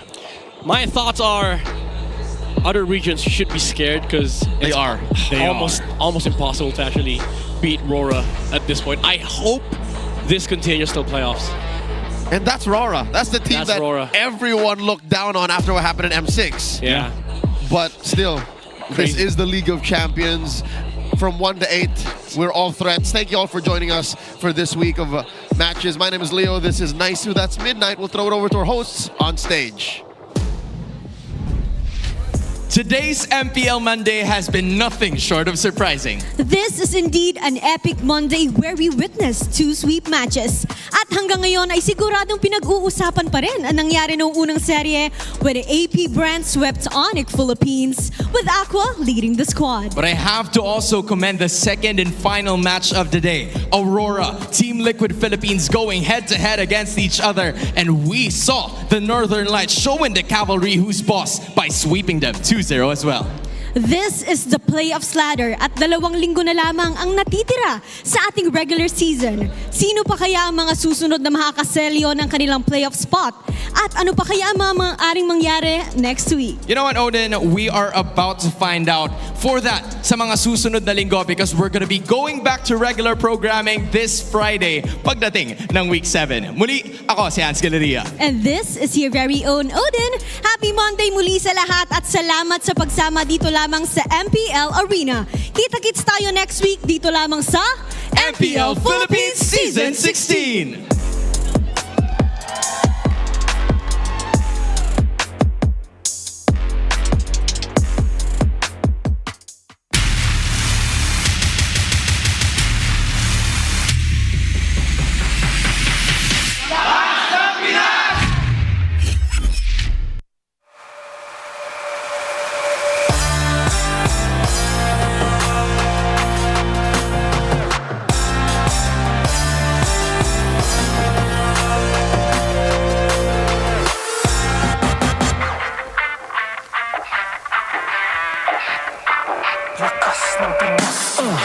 Malakas, Pilipinas, malakas, kahit anong lane, we become the monsters.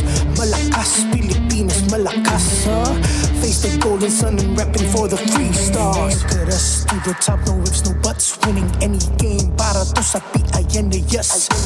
Di mo matitinag aming bosses sa new level. Nasa kalye man o mobile, you know I become a legend. Listen, open fire, we unite, we winners.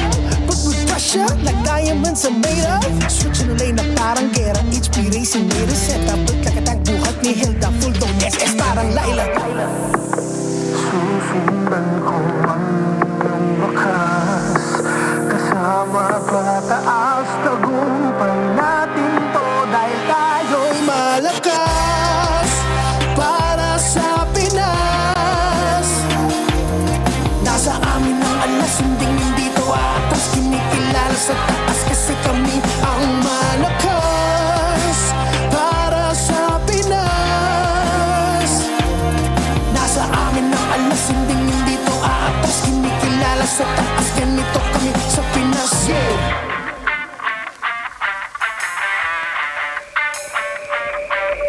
Laging MVP, no surrender, no retreat, pag nagsama-sama